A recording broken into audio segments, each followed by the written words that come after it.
Let's go. Welcome, everyone. My name is Deshone. I'm known as Deshone, the Auto Advisor. This is Car Shopping Questions and Answers. We do these streams throughout the week to make sure that you have the information you need to save more money on cars than everyone else is saving. That is the big issue. A lot of people are overpaying for cars. They don't know it, but we know it. And so I spent 14 years in the car business. So now what our mission is to make sure that you have the information you need to not just save a lot of money, but also save a lot of time. You don't need to spend more than 20 to 30 minutes in a car dealership at any time to save thousands and thousands of dollars.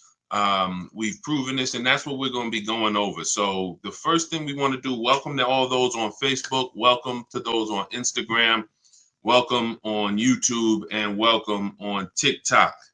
I want to go over as we, you can start to get, as I break this down, ask your questions, and we'll certainly get to your questions as we go through it. No questions off limits. But I want you to know the 7-step process that we've been using for 3 years that I really learned I learned this from being in the car business. I worked for 5 years with Mercedes, 5 years with General Motors. And we developed a system where you can get below market deals, which will save you thousands and you can do it from home. There's only 3. In fact, the dealers want you to be inside the dealerships trying to make a deal. That is, as dealers, we have much more leverage to make a deal when you're there than we do if you're not there. So the first thing you want to unlearn today, right now, is that you don't need to be in a dealership to save thousands of dollars. In fact, the only way you're going to guarantee you save thousands of dollars is to not be in the dealership, and it's to shop from home. That sounds like what everyone would want. But there is a specific way you need to do it, because the companies that own the websites, their goal is to sell your information, make it difficult for you to shop from home, and try to get you to go into the dealerships. That is their goal. What's up, Mildred? What's going on, Lashar Custom? Good to see you, Ellie. Good to see you, Caesar, BT Thoughts. Their goal is to get you in the dealership. So you have to now realize, if you're going to win, like I'm going to be showing you a lot of people over the next hour, people like Bonita, Greg, Danielle, Eddie, Kimberly, Charles, Sean, Pierre. We'll go over a lot of these people, Zafrina, in the next hour. I want everybody who shares, hit the share button, because if you grasp what I'm trying to get across to you right now, everything when it comes to your financial world with cars is going to change. There's 3 prices everyone could pay for any car. You could pay below market value, you can pay market value, you can pay above market value. Now, below market value, thank you for lighting up the likes on TikTok. Every time y'all double tap the screen, y'all run those likes up, and we appreciate you. I can't do this without you. So thank you to all of those who share. Shout out to the sharers. Below market value is where you save $5,000 to $8,000 to $10,000 on cars. $5,000 to $8,000 to $10,000. Market value, you might save $3,000 to $5,000, depends on the car. And above market value, you pay list price or above. So if we let's let the first 2 groups go into the dealership, spend their time into the dealership. We have a 7 steps process that you can do this 90% from home. The first thing we need to do is we need to know in this 7 steps, are we going to buy or lease? That's the first thing we need to know. That's the first thing we need to know. Everyone who's heard you should never lease a car, type a 1 in the chat. Type a 1 in the chat. Let's take a poll. Let's see how much info we could get in 60 seconds. Who's heard you should never lease a car? Type a 1. Type a 1 in the chat. All right, I see you, Miss Bateman. Hold on. We're going to let her type a 1 in the chat. Come on, everybody. Let's get up. Listen, shake everything off. You're not going to save $5, $10, $20,000 on cars being lazy and like sitting back. You're playing, you have to lock in. We have a saying here. Lock in. Let's get to it. We're talking serious business here. We're talking. I didn't gather you here on a live to talk with you about hundreds of dollars. We're not here to talk about hundreds. I'm not interested in hundreds of dollars. I'm not interested in helping you save hundreds of dollars on cars. That is not interesting. Everything that we do here is focused on thousands. So I want to hear from the people who you were taught never lease a car. I see you, 11 Frazier, Chaplain. If you were taught never lease a car, type a 1 in the chat. Type a 1 in the chat. Okay. Miss Bateman. Okay. Chaplain. All right. You're going to see that most of the people you know were taught the same thing. That is, in my opinion, why half of the people in this country are overpaying for cars. Half. I'll put money on it. They do not lease cars. There's 17 million new cars sold a year in a healthy market. There is 45 million used cars sold in a healthy market. 17 million new, 45 million used. You can only lease a new car most of the time. 99.9% of the time, your lease is new. So when you're leasing and you learn about how to get below market leases, you're going to be driving really nice, expensive cars, $30,000, $50,000 cars, and you're going to be, when you get great deals on them, you're going to be paying hundreds and hundreds of dollars less every month than these people who are paying, or who are, hold on, I had to put my phone on Do Not Disturb, than these people who are out here buying these cars. That's rule number 1. We have to get this across. The first step in the book, I have a book that is doing very well. It's very highly rated. Thank you to everyone who's reviewed it. The first step in the book is the 8-year rule. The 8-year rule. If you're not buying a car to keep it at least 8 years, you should be shopping for a below market lease. I just picked up a $54,000 vehicle. $54,000 QX. QX60. I gave them $1,200. My payment's $499 a month. Every lease I've ever had has been what we call a 1% lease deal. We can't, when you have, we'll get to that. I see you have bad experience leasing. We're going to get to that. I'm glad you said that. Remind us to come back to that. Nothing we can't get to the next stuff. We can't get to how to shop dealers and get thousands off until we get past knowing we should be leasing cars if we're not keeping them 8 years. This is rule number 1.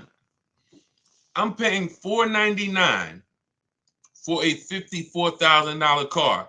Deshone, well, I drive 15,000 miles per year. Well, if I wanted to drive 15, I would be paying, instead of $499, I'd be paying probably $530, and I'd be driving 15,000 a year. Deshone, well, I drive 18,000 a year. Okay, I'd be paying probably $560, and I'd be driving 18,000 miles a year. It's not about how much you drive. The people who taught you about leasing, they owe you money. They have cost you thousands and thousands of dollars that you can never get back, unfortunately. But I'm the bad news first person. I'm not the person who says, oh, you're doing so good, let me help you do better. No, I have to tell you, you are overspending by $200 to $500 per month because you don't understand leasing. $200 to $500, and you're driving older cars 3-year-old cars, 5-year-old cars, 7-year-old cars for the same prices, where if you just learn how to get great lease deals, you could be driving them with no money down. Let's get this out the way. Everything I'm teaching is in my new digital book. It's called Cars from Home, 7 Steps to Saving Time, Money, and Avoiding Dealerships. We are talking about step 1, the 8-year rule. If you are not buying your car to keep at least 8 years, you should be shopping for a below market lease deal, not a purchase. And you're going to save thousands and thousands of dollars just doing that. Before we talk about getting great deals, shout out to Facebook. Y'all quiet on Facebook and YouTube. Type 1s on Facebook and YouTube. Let me see where y'all at on Facebook. Let me know if you are clear, you're following what I'm saying so far. Type 1s in the chat. Leasing versus buying is the thing that has probably cost you the most money in your life on cars. More money than not being a good negotiator. Leasing versus buying has cost you more money than that.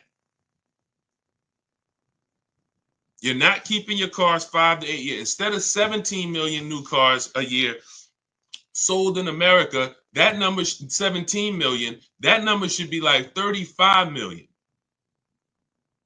Because people are not keeping cars. They should not be tying up their money in cars. Let me give you an example. Stay by your keyboard, answer this question that I'm about to ask you.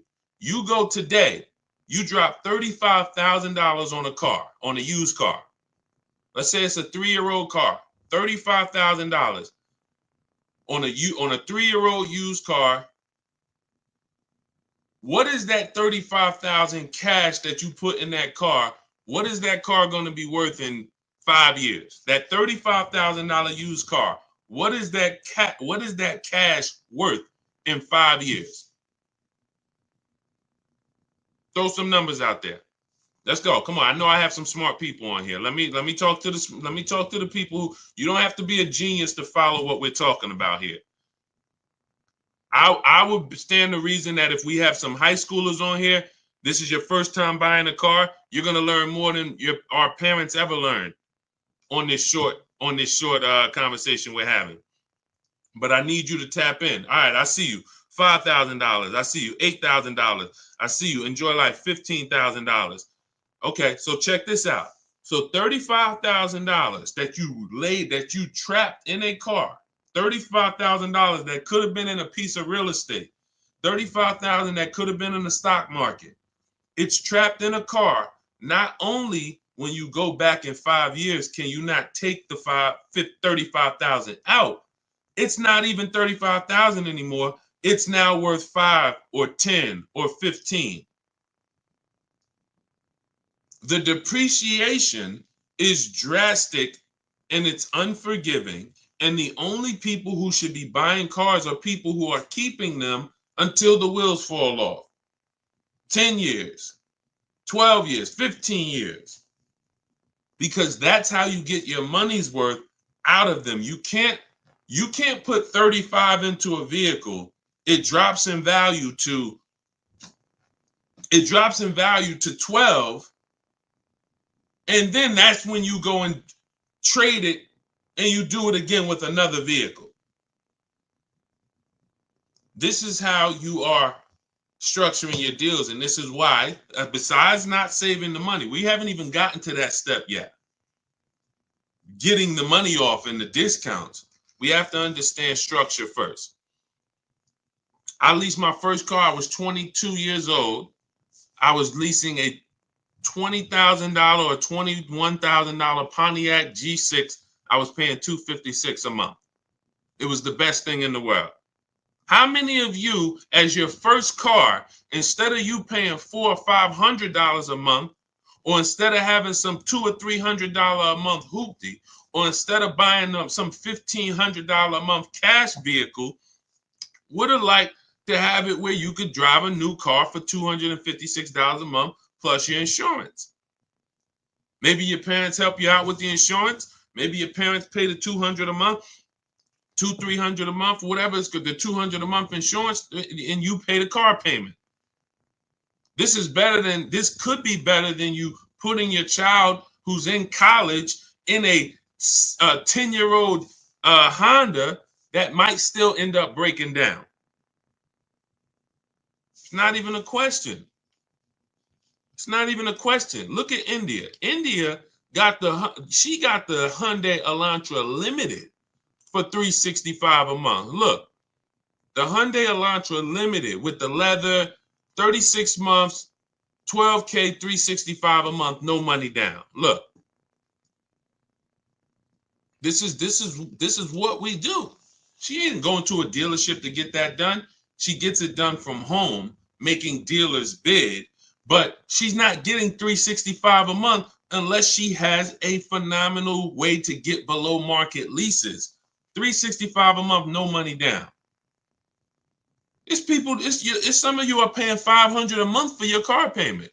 If we be honest, if I ask, what is throw out some numbers. Matter of fact, I'm not even gonna do it. I'm not even gonna do it. I don't want to embarrass anyone. I know I know. I'm in the industry. I've been in the car business since 2016, since 2006. I know what the data says. I know what the data says.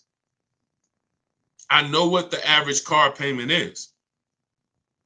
These things are happening because you were never taught deal structuring. You were taught by a bunch of people who never understood leasing that, hey, don't tie up that car, you're renting it. You want to buy that depreciating asset that's going to be worth half of what you're buying it for in 3 years.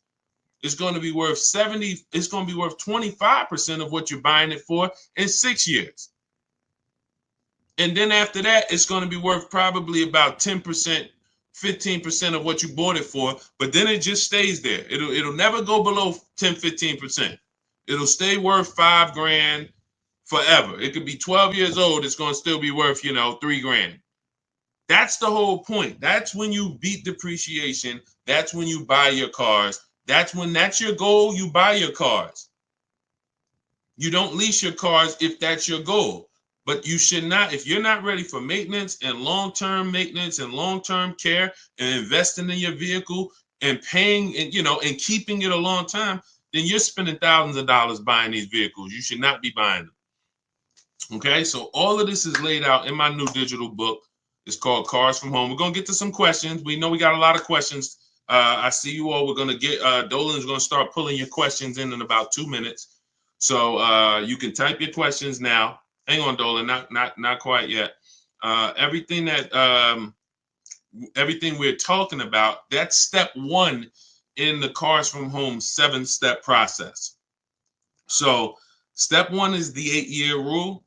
And if you're not buying your car to keep it 8 years, you should be shopping for a below market lease. If you're keeping it at least 8 years or more, you should shop for a purchase. My new digital book spells out our entire system. It's the ultimate blueprint to do it yourself. Car buying, leasing, new cars, used cars from home. Hence why the name is called Cars from Home. So you can get a copy of it. It's normally $97. You can get a copy as part of my welcome offer to you. You can get it for 75% off, but it's only for 30 minutes. So you can get to my TikTok bio. As long as the timer hasn't hit 0, click the button in my TikTok bio. There's a link there in my Instagram bio, the YouTube comments, or the Facebook comments. And as long as you get there before the 30 minutes, you get a copy of Cars from Home.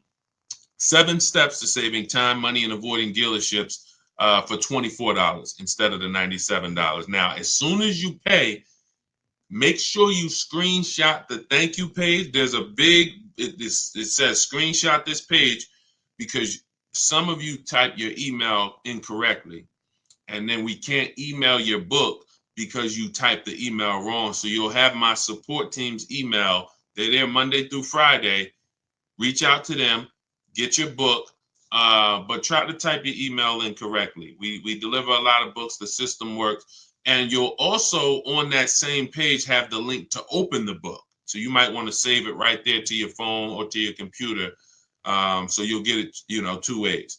Okay, so go grab your copy before the 30 minutes is up. You get it for $24 instead of the normal $97. Now, $97 is still worth every penny. This will be the most valuable book, one of the most valuable books financially you've ever owned. That is my guarantee. And you can read the reviews online. Okay, let's go, Dolan. Bring in the first couple questions. You guys can start typing. Start typing your questions if you have them, and we'll start getting to as many as we can. When the lease was up, took the car in. They said I wasn't qualified to purchase the vehicle, yet they sold me another used car. Later was sued for damages for a car I never had. There's a couple things here that look pretty bad. Let's start from the beginning. When the lease was up, took the car in, they said I wasn't qualified to purchase the vehicle. So if you had some credit challenges, you may have not been qualified to buy that vehicle with a traditional bank. But they maybe they tried to put you in a car that you didn't want, that they could get you approved on. And so what happens is, you didn't want the car, but that's the only car they can get you the loan on. And so that ends up being a bad experience for everyone, because you're now taking a car, you didn't see the market, you didn't see your options, and now you have a bad loan. You don't have a chance to shop the market. Part of why you're overspending, and this is the case for many people, you're not shopping the market. You're not seeing 5 to 7 offers for your loans. You're not seeing 5 to 7 offers before you buy a car. You're not seeing 5 to 7 offers before you trade your car. That's most of the problem. You're not shopping the market. This is all things that can be done from home. That's what we teach, but it's simple to do. You just have to unlearn that old process of what you were taught. So yeah, it just seems like from the get-go, you should have been following a plan of someone that doesn't have perfect credit, and then you would have followed whatever options you had, whatever your best options would have been at that time. That would have been the plan for you. But it should be things that a person with 720, a person with 700, a 700 score can qualify for most leases. A person with a 600 score can't. So the person with a 600 score should not have the same plan as the person with the 700 score. That's why in my digital book, there are paths for people who have the 600 score, for people who have the 800 score, for people who want to pay cash. Everyone's plan is not the same. But yeah, that was the first thing. You should have been moving on a path at this particular point. It's saying, I don't know if you had a chance to recover your credit, but if you need a car, you would still be shopping for a path of a person who doesn't have good credit. There are options for you. The goal is to not, overpay for your loan, your car and your loan. When you have bad credit, you're going to pay a high interest rate. But that should be the only thing you pay for. You can still get a great price on the car. You should get a below market price on the car, but a high interest rate. And that's not what happens. Most of the time, you go and you pay a high interest rate, and then the same car you could have gotten for $18,000, you pay $20,000 for it. So you give the dealer $20,000 and a high interest rate. You should have found that car for 18 and then just paid the high interest rate. You got to separate your loan from the car purchase. So these are things that we teach in a step-by-step manner. But, there's a lot there. You need a plan. Stop winging it. Stop winging a 5-figure transaction. Go ahead, Dolan.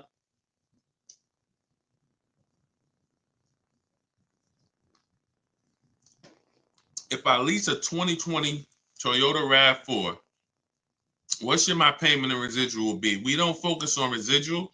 We do shop the payment according to the 1% rule.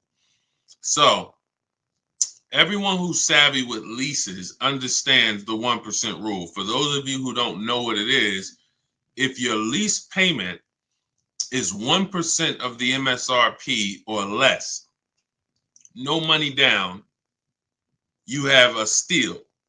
So if you're looking at a $30,000 car, if your lease payment is $300 a month or less, it's a steal. It's a steal.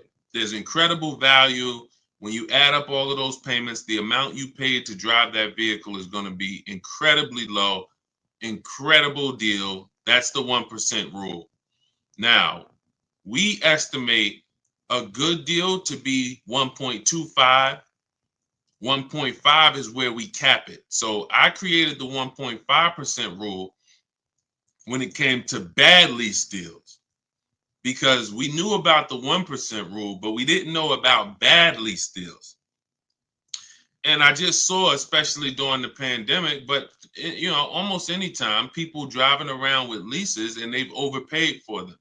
And now they don't see any benefit in leasing. They say, well, I might as well just buy because the payment I'm paying is almost the same as a purchase. Yeah, that's because you overpaid. It shouldn't be that way.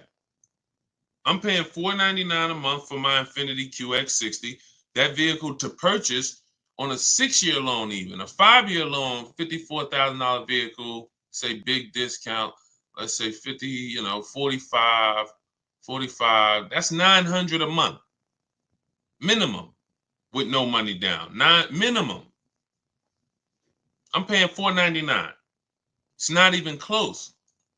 So yeah, when you're not getting below market lease deals, you can't. Yeah, you drive. Now if I took that same price and I put the 1.5% rule in, where you take the MSRP, you take the total MSRP. Whenever you look at a vehicle that you're thinking about leasing, you want to take the total MSRP. Let's say it's $40,000, and then we know what the 1% rule would be: $400 a month. So 1% rule would be $400 a month. That means if I could get that vehicle, no money down, 12,000 miles per year, $400 a month. Now I want to go to the 1.5% rule. Take that same 40,000, multiply by 0.015. That's 600. So 600 is the max where I'm walking away from the deal. There's no value there if it's above 600. It's just no value. We add up all of those payments, $650 a month times 3 years. We never do a 4-year lease. We're paying too long for a vehicle that we're giving back. Too long. So these are the parameters we use to make sure, to guarantee that we're getting the best deals in the market. Now we got the four. So now what I would do if I'm looking at a $40,000 vehicle, I know that my range for a deal is $400 to $600 a month. That's what I know. No money down. I'm looking for that deal to be somewhere between four. Now, you're not going to look. You have to. We do it easily because we shop from home. You got to get 5 offers to know what the bottom of the market is. You're going to hear me. You're going to hear us discuss here in this community, because this is a community. We've got thousands of people who've used the Cars from Home system for the last 3 years since we came to TikTok. This is a community, but there are people who take it more serious than others. And the people who take it more serious than others, they get way better deals. See, you can't get, let's look at Zafrina. Zafrina got a 0.88% lease. This is one of the best lease deals I've ever seen. Look, it's a $66,000 truck, $65,950. So $66,000 truck, she's paying $579 a month. So if she went in and her goal was to pay 1%, if she would have went in and said what Deshone said, because I never did, that my goal should be 1%. No. Then she would have went in, she would have left out paying $659 a month, $660 a month would have been her payment at that's 1%. She got almost $100 less than that, because you have to shop the market. Maybe the best deal is 1%. Maybe it's 1.2. Maybe it's 1.4. But the only way for you to know the best deal in the market is you have to see other higher offers. When you're sitting here, and this is the peace of mind you're going to have using the Cars from Home system. When you're sitting here and you're looking at 5 offers or 7 offers, you are going to love how easy it is to pick the best offer. It's beautiful. All you're doing is looking at those 5 to 7 offers. When we're looking at used cars, we're looking at used cars and, narrowing it down to our top 5. And we're looking at the price range from the low side of the market to the high side of the market. And we pick the best one. When we're looking at new cars, we're getting 5 to 7 offers from home using a computer, talking to these dealers through their website. Never got to talk to them, just sending them what we want and communicating with them by email. You need a separate email to do this because you don't want dealers mixing with your personal email, and you're getting 5 offers, maybe 7. And next thing you know, you're like Sean and you're like Zafrina and you got a 0.88% lease. Or Sean got 20,000. Kimberly got $20,000 off of her Maserati that she was bought. Look, this was one of her offers. You can't see this on TikTok, but if you're on Instagram, on Facebook, or on YouTube, you can see this. This was one of Kimberly's offers. People out here struggling in dealerships. Please help us, please. Struggling. Look at what she's doing from home. $86,000 Maserati. Total savings, $20,700. Saving more money from home than somebody could ever negotiate. This is how you get the best deals. It happens from home. So everything that we're teaching, everything we're talking about is in my new digital book. It's called Cars from Home. 7 Steps to Saving Time, Money, and Avoiding Dealerships. It's already 5-star rated. You can Google it. Thank you to everybody who has taken the time to review the book, to rate it on Goodreads. It does mean a lot. And the book's normally $97. It's a digital book, so you can have it in your inbox immediately. But as part of my welcome offer, you can get your copy for 75% off, which is $24. But it's only for 30 minutes. So if you get to my TikTok bio, my Instagram bio, the YouTube comments, we have or the Facebook comments, you can get your copy for $24. Now, also what you'll see there is for those of you who prefer a done with you type learning, you would rather work together with me. There's an option in there for you guys to look into that. Depends on, now, everyone's not going to qualify for that. In my book, that's the blueprint for everybody. Bad credit, high mileage drivers. Ask questions because we haven't, Dolan, I know you got more questions, so we'll get to them. But hold on, keep that there. But I want you to know the blueprint for bad credit is different, than the blueprint for high mileage drivers. If you drive 18, 20,000 miles per year or more, there's specific things you cannot do. You're losing way more money. Way more money. Thank you, Sailor Moon fan. Great cartoon, by the way. Great name.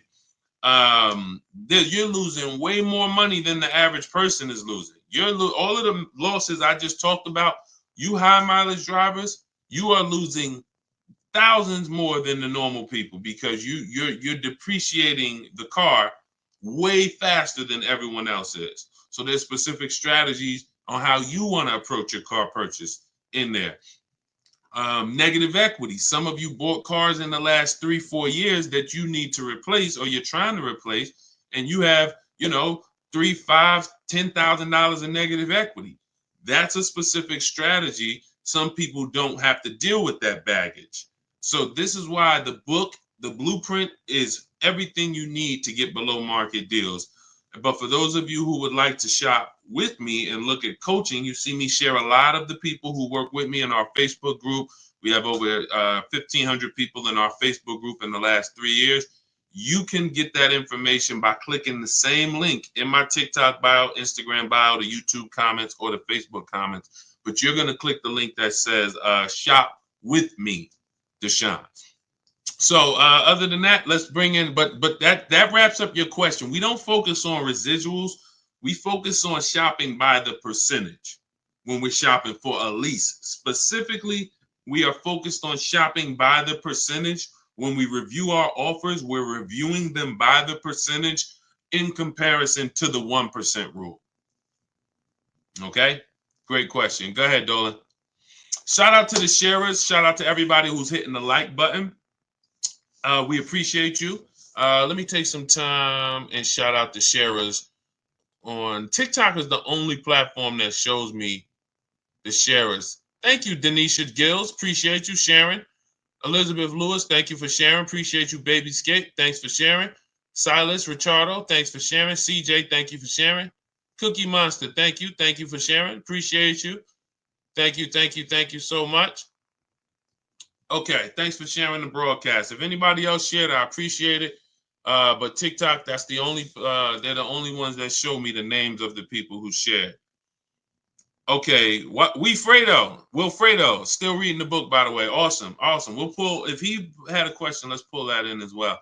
All right, Jaleesa speaks. Is there any car brand that you would deem to be most liable and or the best long-term investment for transportation? Well, there's several that have a history of long-term reliability. Honda and Toyota, they have led the quality, two things, quality and low cost of ownership. They've led those charts for so long, Honda and Toyota. Now, if you say, well, you want to go with something a little more fancy, then you would go Acura and Lexus, which is Honda and Toyota's luxury brands.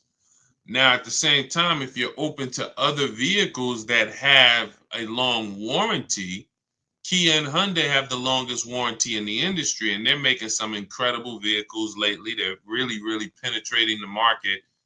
I mean, Hyundai and Kia they've become, probably from sales wise, Mazda, the growth of those three brands has been incredible, and it's because I think they put a lot of quality into. They try to put a lot of quality into the vehicles.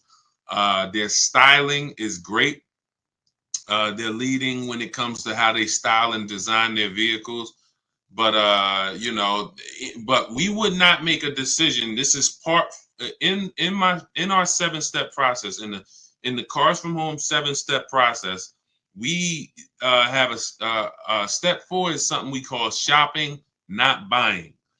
And we do a quality assessment on these vehicles because any vehicle could have bad DNA. Bad DNA means it's going to have problems because that's the way it was made. And it has a high likelihood of having problems because that's the way it was made. You know, if the 2022, and this is year specific, who's heard never buy a vehicle the first year they make it?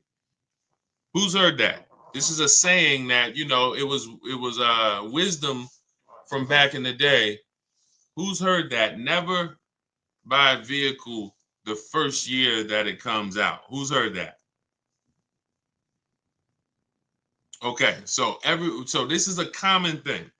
So now when you consider, well, you don't even want to buy a vehicle the first year the transmission is, you know, if a vehicle has a new transmission, if a vehicle has a new engine, if a vehicle has a new suspension or steering system, all of these are things that could be problematic. So that's why we always want to check and type in the specific name and the year of the vehicle we're looking at. So Jaleesa, if you're looking at the Cadillac XT6, you would type in 2020, whatever the year is, 2022 Cadillac XT6. If you're looking at a new one, you would type in 2024, 2025 Cadillac, 2026 Cadillac XT6. That is what you're doing. And you're then putting reliability. So 2025 Cadillac XT6 reliability. You know, that's going to tell you if there's any public data that should be alarming, any red flags. You're just going to skim the first page of Google. Once you skim the first Google page, that'll tell you what you need to know in most cases. Just look at the articles. Do you see anything that, you know, stands out? You know, electric problems, you know, lower than average reliability scores. You want to do this for reliability and initial quality. 2024, 2025, 2026 Cadillac XT6 initial quality. This is so simple. These things I'm telling you, because we get cars in 90 minutes, 2 hours. We get these deals. Listen, everyone's not taking a long time. When they're using, look at Ansley's deal. He said, I started the process Saturday, accepted a deal Monday. If you're car shopping and you like, I need a car in 3 days or in a week, that's what we do here. We're the best in the world because we are masters of comparison shopping. Masters of comparison shopping in a very short period of time.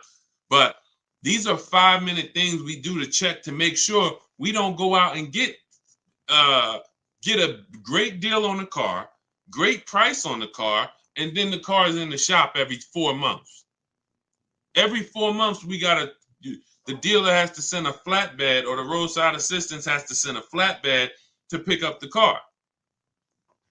So when we look at, long-term Honda, Toyota, but if you're open to other brands, there's several brands that have, really tried to enter the long-term race of making great vehicles, putting a 10-year warranty on their vehicles, which is unheard of. That's Hyundai and Toyota. Hyundai and Kia.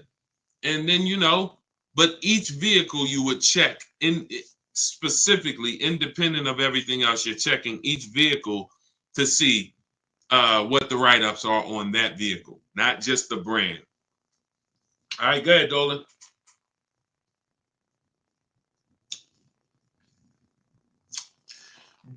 Brand new to you and you're live.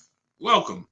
What's a basic credit score needed to start with a lease? Usually, I would say above 660. You can, but it's not just score. If it's profile. So let's say you are 660. One of the strongest things that you can have on your profile is on-time car payments. When people see on-time car payments, banks feel much more comfortable. If you were just paying $400 a month for 2 years on time, they feel much more comfortable giving you a $400 a month lease payment. Now, another thing, you're not wait, let me go here first. So if you have a strong profile, which is one of the heftiest things is a on-time car payments for the last 2 years, or high income, predictable income, high salary, high income. So you got a 640 score, but you make 120,000. That's part of your profile. But I like to see people get out of that manipulation zone. That manipulation zone is anywhere from 660 to probably about 650 to 680. Once you see that manipulation, they might tell you didn't get approved tier 1. That's why you got to have backup offers. So if somebody tells you didn't get approved tier 1, they might say, oh, the payment goes up $100, but it's not supposed to go up $100. Maybe it's not even supposed to go up. They're just taking a shot at you because they know you don't know better, but you got a second offer. Hey, well, look, I got to check with the second offer. Can you call and see? And we do all of this from home. I even have a script in my book for what to say when they tell you you're not approved tier 1. Now, I don't have many scripts. Most of the scripts we use, if not all of them, are for talking to managers. We're not speaking to car salespeople. So we are using scripts. The only time we're speaking with car salespeople is if we're setting up a test drive. And once we set up that test drive, that's it. Obviously, when we come in to pick up the car, a car salesman is going to help us. But all of our everything is done from home. Nothing is done with salespeople. And really, there's no talking. So if you're somebody who you don't like talking, you don't want to try to remember what to say, then the Cars from Home system, you're just like the people who've come before you. Teddy, none of these people like talking to dealers, going to dealers. Look, Jen, Rosalie, You know, I think we get a balance of men and women. Tasha, Pierre, Ansley, you know, and you see that you could see their deals. You know, some of you could see their deals. So the point is, you know, all of this is in the blueprint that I wrote. It's called Cars from Home. It's my new digital book, Cars from Home: 7 Steps to Saving Time, Money, and Avoiding Dealerships. We spent a lot of the first 20 minutes talking about the first step in our process, which is leasing versus buying. If you missed that, you could go watch the replay on some of these other platforms. You cannot get great deals if you don't understand. Stop buying cars if you're not keeping them 8 years. You are losing thousands and thousands of dollars. There's no way. We went on it. You know, we'll go deep on it on another stream, but you can watch the replay. There's no way for you to get a great deal. That's probably why some people are asking about, wanting to make sure that they have the credit to lease, because that's what we spent the first 20 minutes really hammering, is that, in my opinion, I think 30% of the population is buying when they should be leasing, just because they don't understand it. They don't understand how to structure their lease, pick the correct mileage, and they don't understand how to shop for leases to make sure they don't get they're not overpaying for a lease. So, but yeah, everything is laid out in my book, step by step. You're going to know exactly how to get below market lease deals, below market new cars, below market pre-owned cars. These are different strategies. Bad credits in there. You don't have to worry. You have an exact path for if you have bad credit, high mileage, negative equity. And normally the book's $97, but as part of my welcome offer, you can get yours for the next 30 minutes for $24, 75% off. That's my welcome offer for 30 minutes. So go grab yours. In my TikTok bio, there's a link. My Instagram bio, there's a link. The YouTube comments or the Facebook comments, get there before 30 minutes. You got your copy for $24. You can see by the reviews, if you Google the book and read the reviews, the book is worth every bit of $97. But, if you get there before 30 minutes is up, $24 is better. Make sure as soon as you pay, you screenshot the thank you page. Sometimes you type your email wrong. We're going to email you a copy, but we have a great email system, but sometimes the email is wrong. Make sure you check your spam for the book. Sometimes if you don't see that book in 5 minutes, check the spam or the junk folders. But then you'll also have my support team. As soon as you buy the book, screenshot that page that has my support team's email. Monday through Friday, reach out to them, and they'll make sure you get your book. You also, lastly, as soon as you pay, there's a link for you to open your book right on the page there. It'll say, click this link to open your book, and you can save it right to your phone or to your computer. Okay, for those of you who want to look at shopping and seeing if you qualify to shop together with me, we have a program where you can just go to those same links and you can hit Shop with Deshone, see if you qualify, and watch that short video, and then we'll let you know if we can work together in a different learning format. We always like to say, we're going to make sure the information is available for you, but everyone learns differently. Some people, you're a do-it-yourself person. Some people, you're a do-it-done-with-you person. You like to do things with community. That's why we have over 2,000 people with you that have come before you.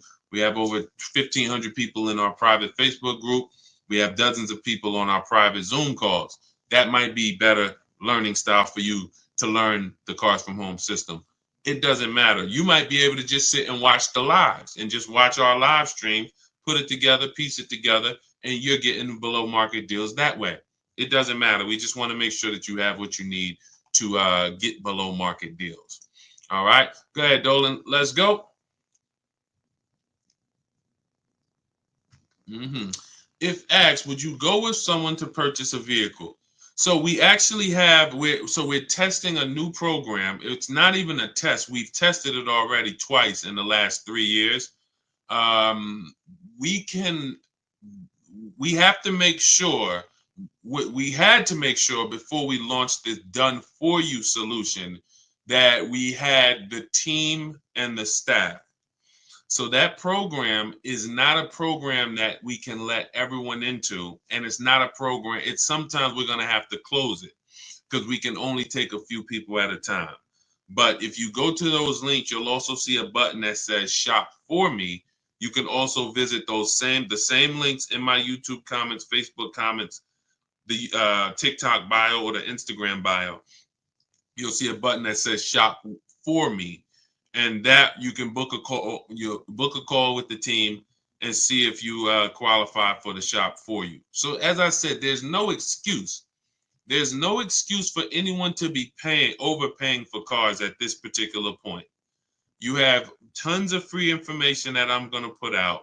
You can get your questions answered on this stream. You can write all of this stuff down. You can watch 30 live streams, piece it together, and you will get the same deals that you're seeing a lot of people get that I share, and the same deals I'm going to get. Or you could get the blueprint, get your copy of Cars from Home, 7 Steps to Saving Time, Money, and Avoiding Dealerships, and you have the written blueprint step by step for all types of car deals, leases, purchases, new cars, everything. Or we could do it for you, or we could do it with you. There's no excuse for you to be out here having anxiety concerning car buying anymore and overpaying and having buyer's remorse. Okay, go ahead, Dolan. Do you have to have a long credit line to lease a car? No, again, like I said, you want to try to be between you want a minimum, you want to try to be between 650 and 680. That's going to help you qualify for most mainstream lease programs.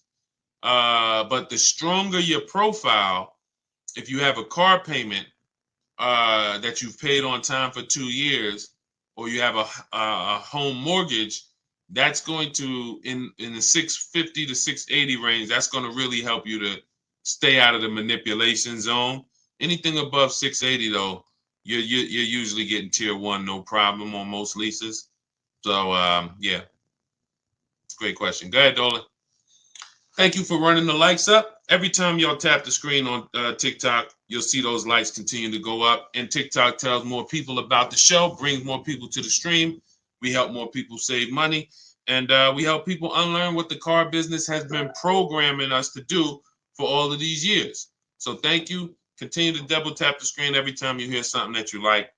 And, hitting the like button does matter. Appreciate you. And shout out to the sharers. Welcome to the new followers. I see you. Welcome, R. Timmel. I see you. Welcome to the community. Toy for real. Thank you. Welcome to the community.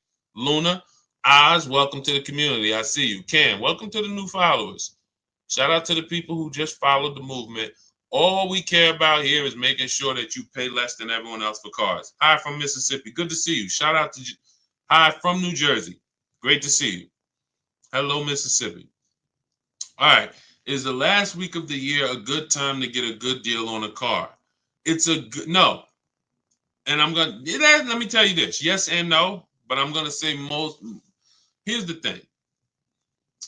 Car dealerships, we have made a fortune with marketing. It's one of the best marketed businesses in the world is a car dealership. It's regional marketing, it's nationwide marketing, on the radio, billboards, television, social media. It's so good.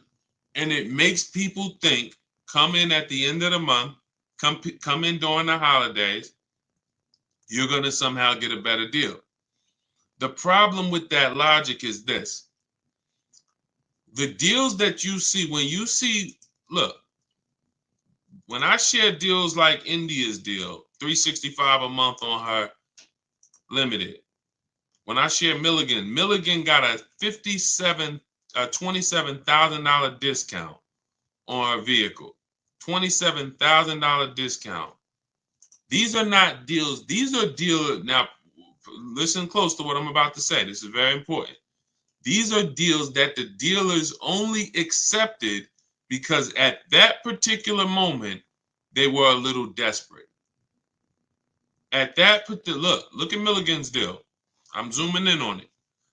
$79,000 vehicle, Her adjusted price is $51,359. If you can see it up on YouTube, Facebook, or Instagram, you can see it. 27. This was a deal where at that particular time, the dealer was a little desperate. It's the same thing with everybody else. Same thing with Ansley's second car that he got his BMW.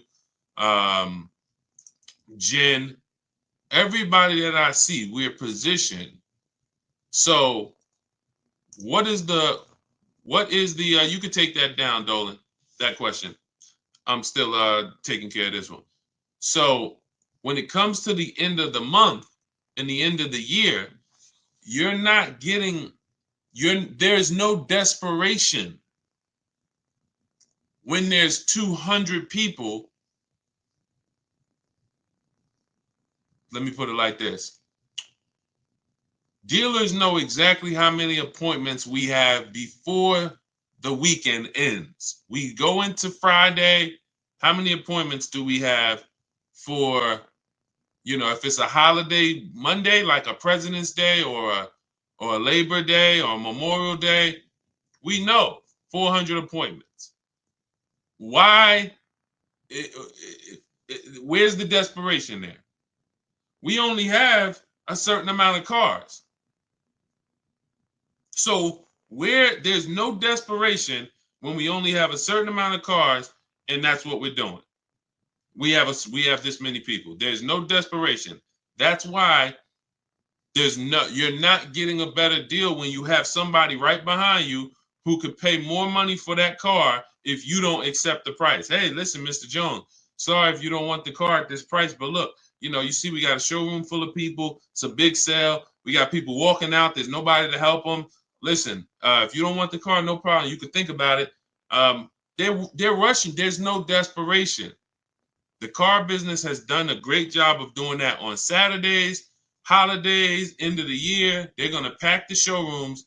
They're going to sell their cars. There's no desperation there. All right. So no, this is all about what you want to do is position yourself.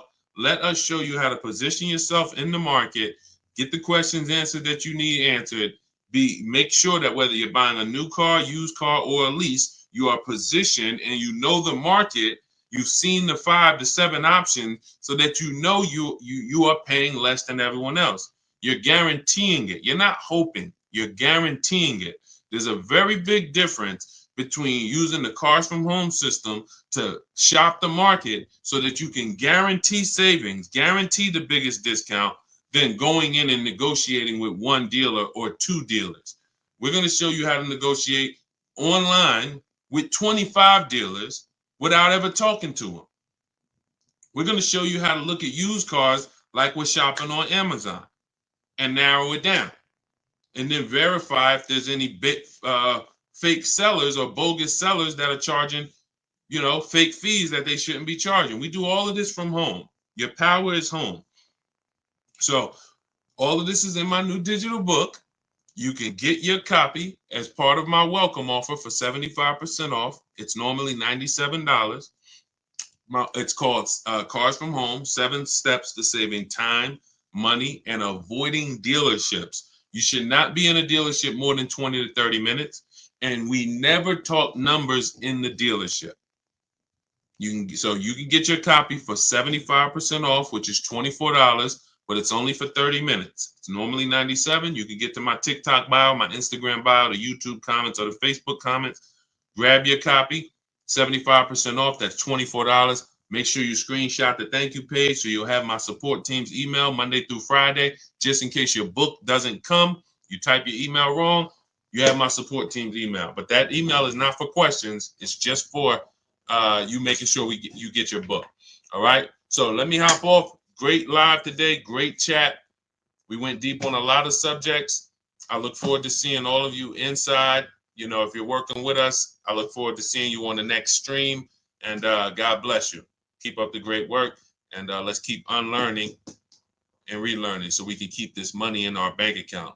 Keep these thousands in our bank account and out of these cars. All right. God bless y'all.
All right, I'm excited today because I am fresh off buying a couple cars myself. I've been teaching for years how people can just, if they learn, get incredible car deals from home without spending hours in car dealerships. Just got my father a vehicle, um, Hyundai Palisade he picked up last night. I got an Infiniti QX60 2 weeks ago, $8,000 off the price of the vehicle. I don't know exactly how much he said because I didn't look at how much off on that Hyundai. I do know there's no one driving a Palisade less than him. He got a $48,000 Palisade, $499 a month, $49,000. These require huge discounts. What's up, Michelle Morris? What's up, Stevie P? This stuff is the stuff that I mean, we literally, even as my dad was picking up the vehicle, he was just like, man, you really do this stuff. And I'm like, and I've gotten cars for him for years, you know what I'm saying? I've gotten cars for him for many years. But to see that many of you, here's your problem. You're totally impatient. I want to help you through that. That's why every time you see me, you see unlearn, relearn.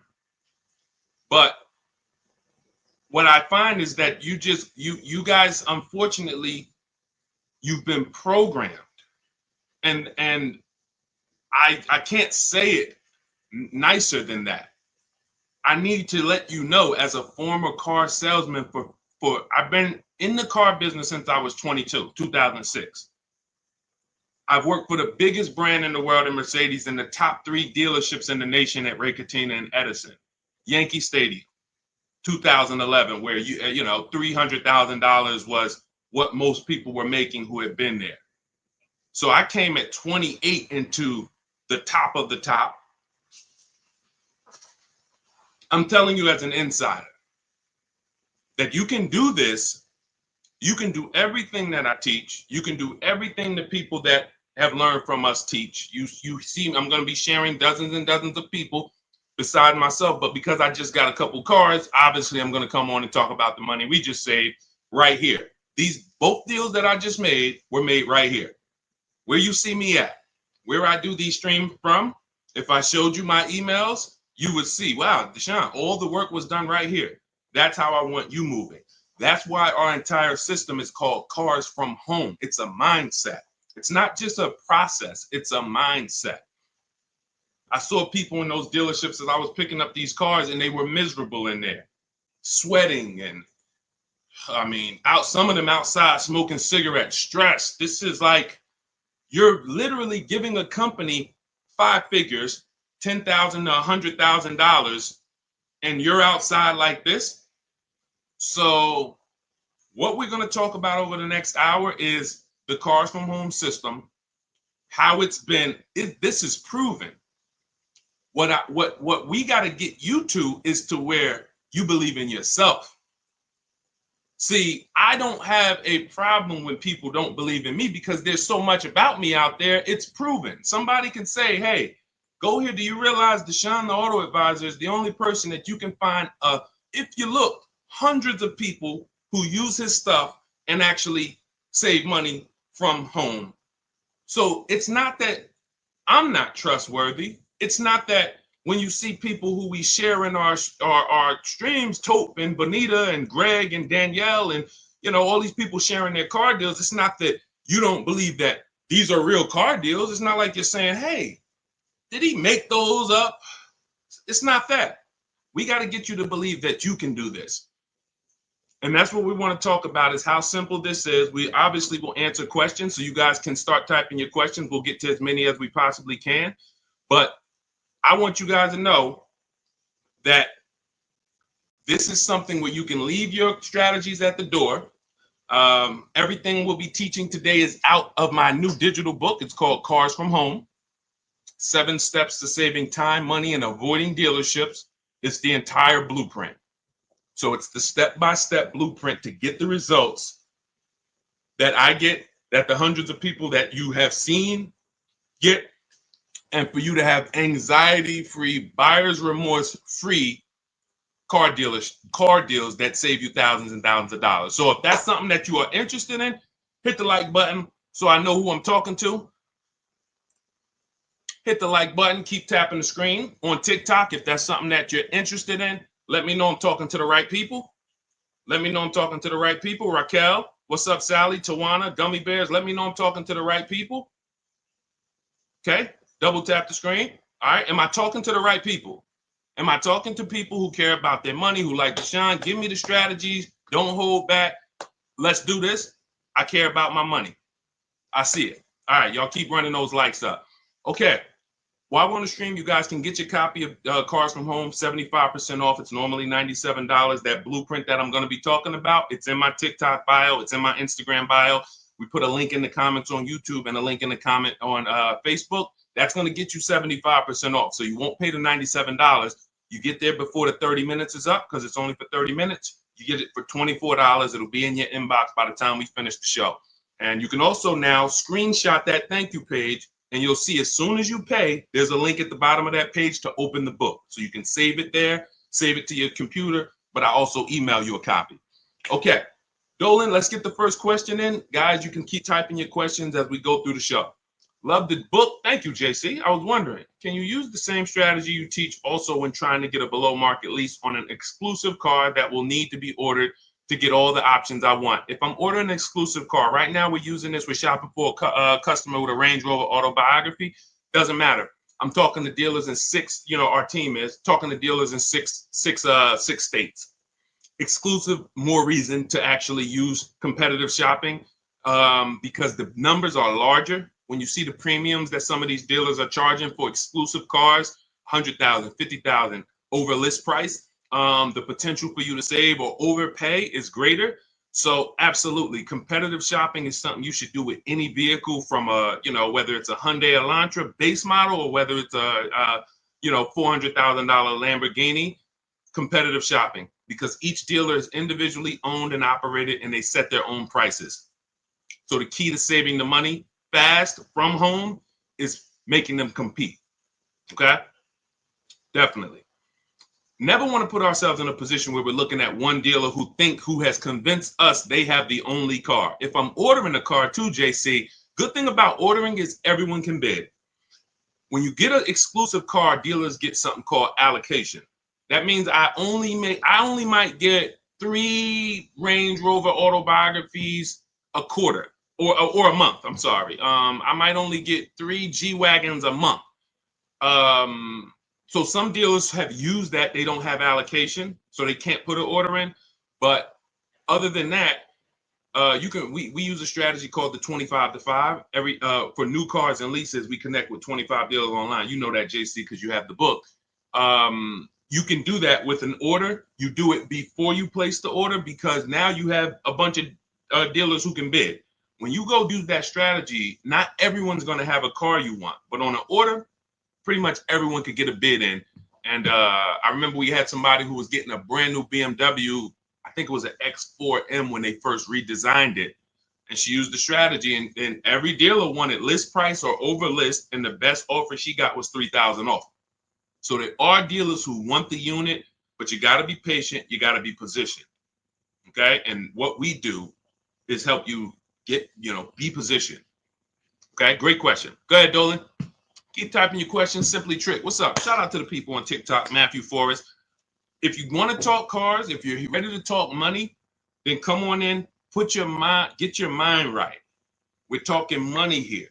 We are talking big money. I'm not here to talk to you guys about hundreds of dollars. I don't care about hundreds of dollars. God bless you. I know there's some people who will sit on the stream to figure out how they're going to save a couple $100. Times are tough for some people. Respect. That's not what we're here to talk about. Every mistake you're making with your car deals, it's costing you thousands of dollars each time. You think when you buy that car and then, it broke down, or you buy that car and you find out you overpaid for it, that's not a $1,000 mistake.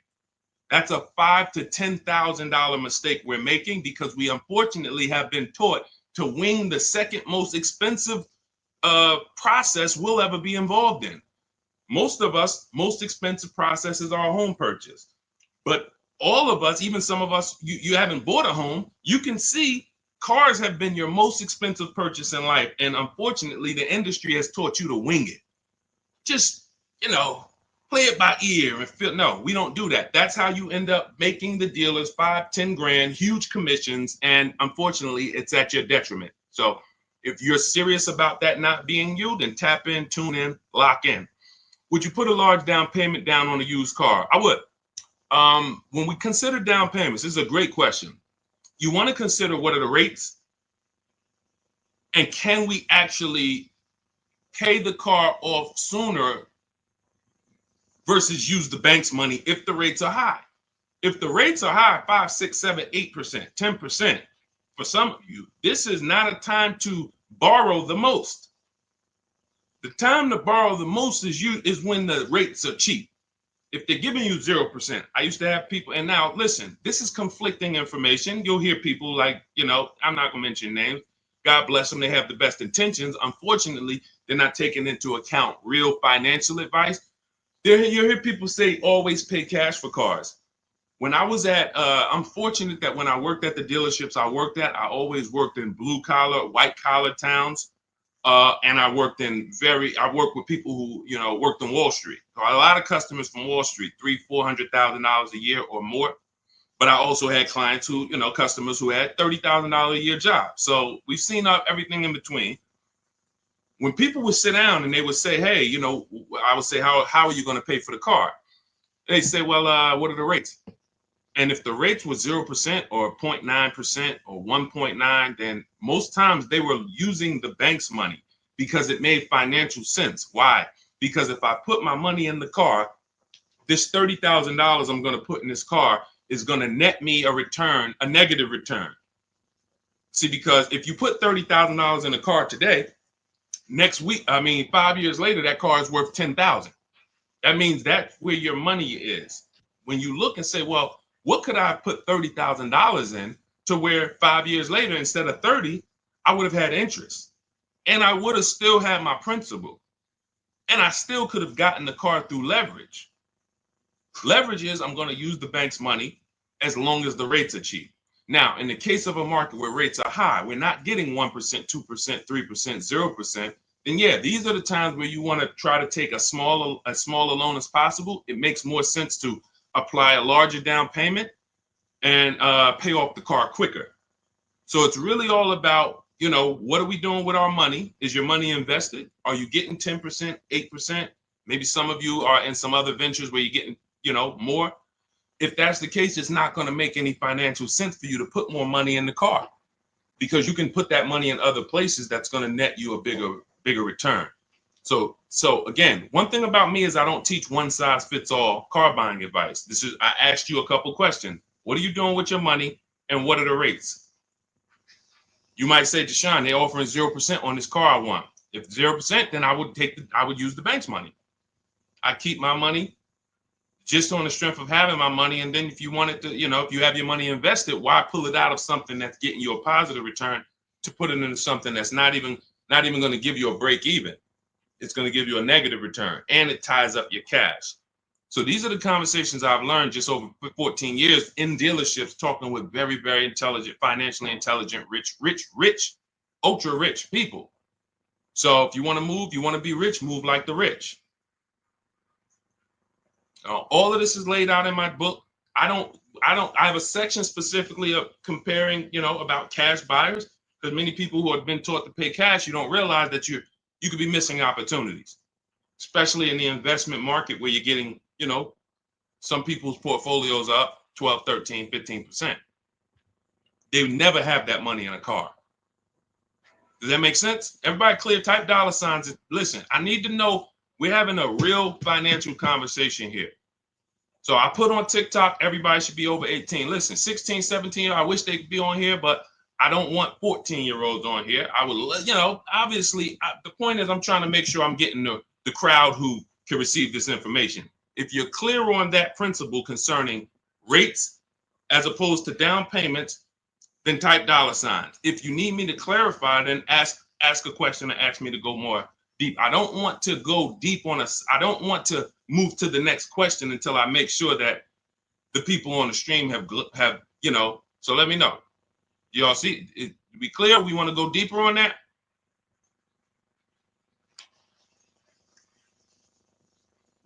I see you, Ruth.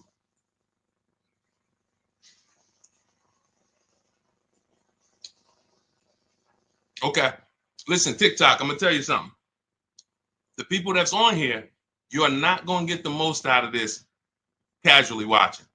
I just want to be honest with you. It's two people I can't help. Two people I can't help because I think oftentimes, you know, we look and, you know, people who, you know, do these types of shows or people who we might see on streams, it just seems like they promise a solution for everyone. I can help all of you. No, I want to be clear. If you can't use the internet, if you're not comfortable on a computer, if you're not comfortable copying and pasting, this is not for you. Let's be clear there. Second person is you're just too distracted. We're talking about $5,000, $10,000. When you see people on this, you know, that I show you that have saved 5, 10 grand, 12 grand, 20 grand off their cars, you know, we share them. You guys know that. I mean, look, you got people who save 20 grand off a new F-150 Lightning, you know, ridiculous lease payments, $365 a month, sign and drive on this 2024 that India got. When you see this, these people aren't casual listeners. These people said, Deshone, I was following you. I used to tap to the stream, and then I got the book, and then I started, you know what I'm saying? I don't want you to fool yourself. So either lock in, like get to your keyboard, because learning, it's proven. Those who actively learn get results. Those who listen, audio is you're only retaining a very small amount. So what I suggest is, before we move to the next question, those of you who are serious, get to your keyboards. You don't have to do it on lives and stuff. You ain't got to do none of that because that's not active. That's entertainment. God bless them. We all need entertainment. But here, in order for you to look and say, you know what, I was on Deshone's stream. I don't want you on this stream 2 years from now having car buying anxiety, Alex, Annabelle, Chef Land. I don't want people who was following me when I came to TikTok in 2021, when God blew me up, and you saw me 2 years ago, you still have anxiety. You still ain't out here saving the money that we're saving. And we've been pushing this heavily for 3 years. Why? You haven't locked in. You're trying to be casual. So let's lock in. Next question, Dolan. I just wanted to let the people on the stream know, and shout out to the people who are locked in. Let's go. Do you need an extended warranty with a lease? Only when you are going to be outside of the warranty coverage based on how many miles you're going to be driving. So most vehicles have a bumper-to-bumper 3-year, 36,000-mile warranty. Now, when you consider that the average lease is 12,000 miles per year, but there are leases for 15, 20. You know, we teach about high mileage leases here, 25,000. Jen got a high mileage lease on her Honda CRV hybrid. Her best deal out of all the dealers, because we shop 25 dealers, we do it from home. Her best deal on this vehicle is $40,000. It was $512 a month, no money out of pocket. Come pay $512 a month. That's your deal. Now, she bumped it up because our formula when we're shopping for our lease offers is always to shop with 12,000 miles per year. First payment down. I want you to write this down. Everybody who's locked in, write this down. This is how, I mean, unless you have my book. If you have my book, you don't need to write this down because it's in there. But this is how we shop our lease offers. 12,000 miles per year. First month's payment only due at signing. We tell them assume tier 1 credit, and taxes and fees go in the payment. 3 years only. We're open to 39, but we are not open to anything longer than that. Why? We're paying too much money for a vehicle we're giving back, or we're paying too long for a vehicle we're giving back. All of you out there who have a 42-month lease or a 48-month lease, just take your contract, look at the payments, add them all up. You'll see you overpaid, unfortunately. Sorry to break the bad news to you, but someone has to, so that you can stop making these expensive mistakes. So that's the format of how we shop structure-wise. We see all our offers with first month's payment due at signing only. That's why when you see Ansley, for $58,000, $554 a month with first month's payment down. Because if you can get the vehicle to your desired monthly payment budget without any down payment, that's what we do on leases. If we can do a sign and drive and it's in our payment, we'd rather not put any money. It's in our payment budget. We'd rather not put any money down, because the more money you put down on a lease, that money is at risk. There's two ways you can lose your money on a lease. Write this down. If the vehicle is your down payment, if the vehicle's stolen, or if it's total. If it's stolen and they don't find it, or if it's total. So that's how so now, going back to your question about do we need an extended warranty, once you look at what the bumper-to-bumper warranty is on a vehicle, if it's some vehicles like a Mercedes or Infiniti, it's 4 years bumper-to-bumper, which means, and they'll give you 50,000 miles. So there's a higher bumper-to-bumper threshold there. You just need to know, based on my lease, is there going to be a period of time where I'm driving this vehicle with no bumper-to-bumper warranty? Now, you might have a powertrain warranty, which covers the engine, the transmission, things of that nature. But if the electronics begin to fail or malfunction, if your bumper-to-bumper warranty has expired, then yes, you would be exposed. So you can get an extended warranty in that particular case, but I would only do this on vehicles that are extremely expensive to maintain. I'm not really looking to add an extended warranty to a lease unless I'm dealing with like a high mileage lease on a Range Rover or something that I know when it breaks is very expensive. Other than that, we're not looking to add extended warranties on leases. Typically you'll be out of that vehicle before you won't be able to have the vehicle long enough to have the warranty make sense. Okay. What's up, Primo? What's up, Nick? Kelly Tipple. Go ahead. Next question, Dolan. Everything that I'm teaching is out of my new digital book. It's 5-star rated. You can Google it. It is called Cars from Home.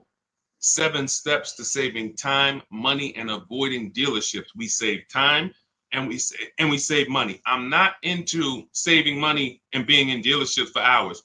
Who enjoys being in dealerships for hours? Listen, that might sound like a weird question, but there are some people who get a thrill out of it. Anybody? Yes? Enjoy being in dealerships? Enjoy? Anybody? Who hates going to dealerships? Who hates being in dealership? TD Brewer? What's up, Gus? What's up, Kenyon? Yep. D. Will? He said me. Kellen? Yep. I enjoy it, but has to be quick. Yep. Londa, me. Yep. Look, Marquise, no more than 2 hours. Now, when we talk about the time, you can save time and not money. You can save money and not time. So you can go in and say, well, it took me 10 hours, 2 days, 3 visits to save $10,000. Well, you might have saved money, but you didn't save time. We want both. And then we have a third caveat in that title. It's avoiding dealerships. So 7 steps to saving time, money, and avoiding dealerships, because we don't need to be in dealerships to save the time and the money. Clear? That's the name of the book. So you can get a copy of it. It's 75% off. It's everything I'm teaching. Now, obviously, you guys can see I don't hold back. So it's not like, hey, my best stuff is in the book. We do have calculators in the book that obviously I can't, give you here. We've designed calculators, but you can get your copy for 75% off because that's my welcome offer. I want to make it a no-brainer for people to be able to get car deals, save thousands of dollars from home.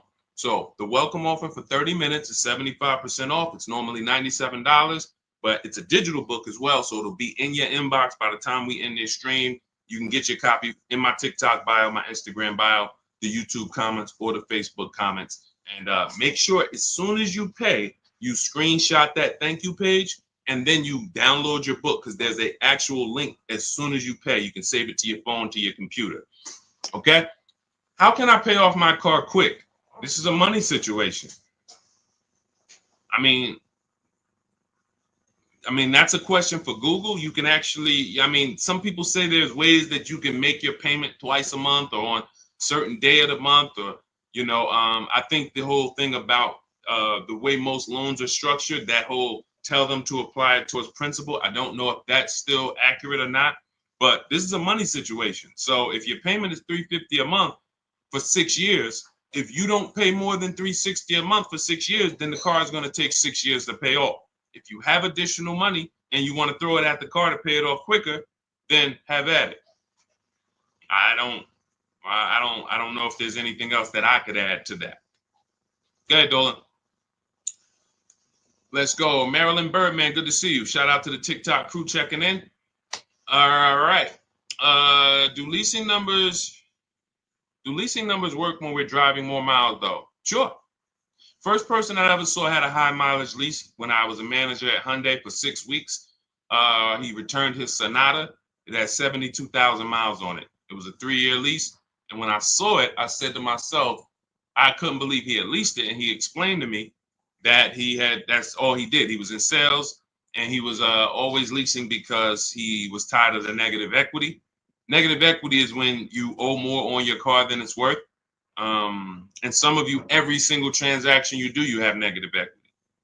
You don't realize that the cause is you don't lease. Unfortunately, you're losing money, thousands of dollars, because your cars are depreciating, and then you go and trade them and you take the loss. That's not supposed to happen. See, the things that are normal that you think are normal, I'm here to tell you they're not normal. And there's people, thousands of people that, thank God, they are learned, because they've been hitting you guys with bad information about leasing since the beginning of time. Now, don't get me wrong, leases at some point, at one point, there were bad leases, and they were bad lease structures. You had balloon payments that people didn't know. There were different types of leases, open-ended leases, closed-end leases. Now the leases are set up where it is the best thing in the world if you're not keeping cars 8 years. And if anyone's not keeping cars 8 years and you're not leasing, you are losing thousands of dollars. Facts. I can prove it. I bet if anybody took me on their show and just gave me a whiteboard or a chalkboard and said, hey, can you prove in 10 minutes or less that anyone who's not leasing, but they're not keeping their cars 8 years, they're losing thousands of dollars? I said, man, I don't even need 10 minutes. Give me 6. Because all I'm going to show you simply is the fact that someone like Ansley, who gets a 1% lease, he's paying $554 a month for a $58,000 car. Now, some of you know, let me ask a question to the community. Shout out to the new people. I know we got some first-time people on here, but this is a question for the people. I want to see, maybe we don't know. If we got some people on here that know this, how much is every $100? I gave it away. So every $5,000 that when you're looking at a car, every $5,000 in that vehicle, loan-wise, you're going to pay $100 a month. So looking at this car right here, which is $58,490. Roundabout, that's going to cost us about $1,100 to $1,200 a month. Even before taxes, we ain't put tax on there, but let's just assume, just looking at that $58,000 number on a 5-year loan. 5-year loan, that would cost us about $1,200 a month. So if that number would cost us $1,200 a month, and Ansley's paying $554 a month, how long does you see what I'm saying? I'm literally putting the let me put this image down.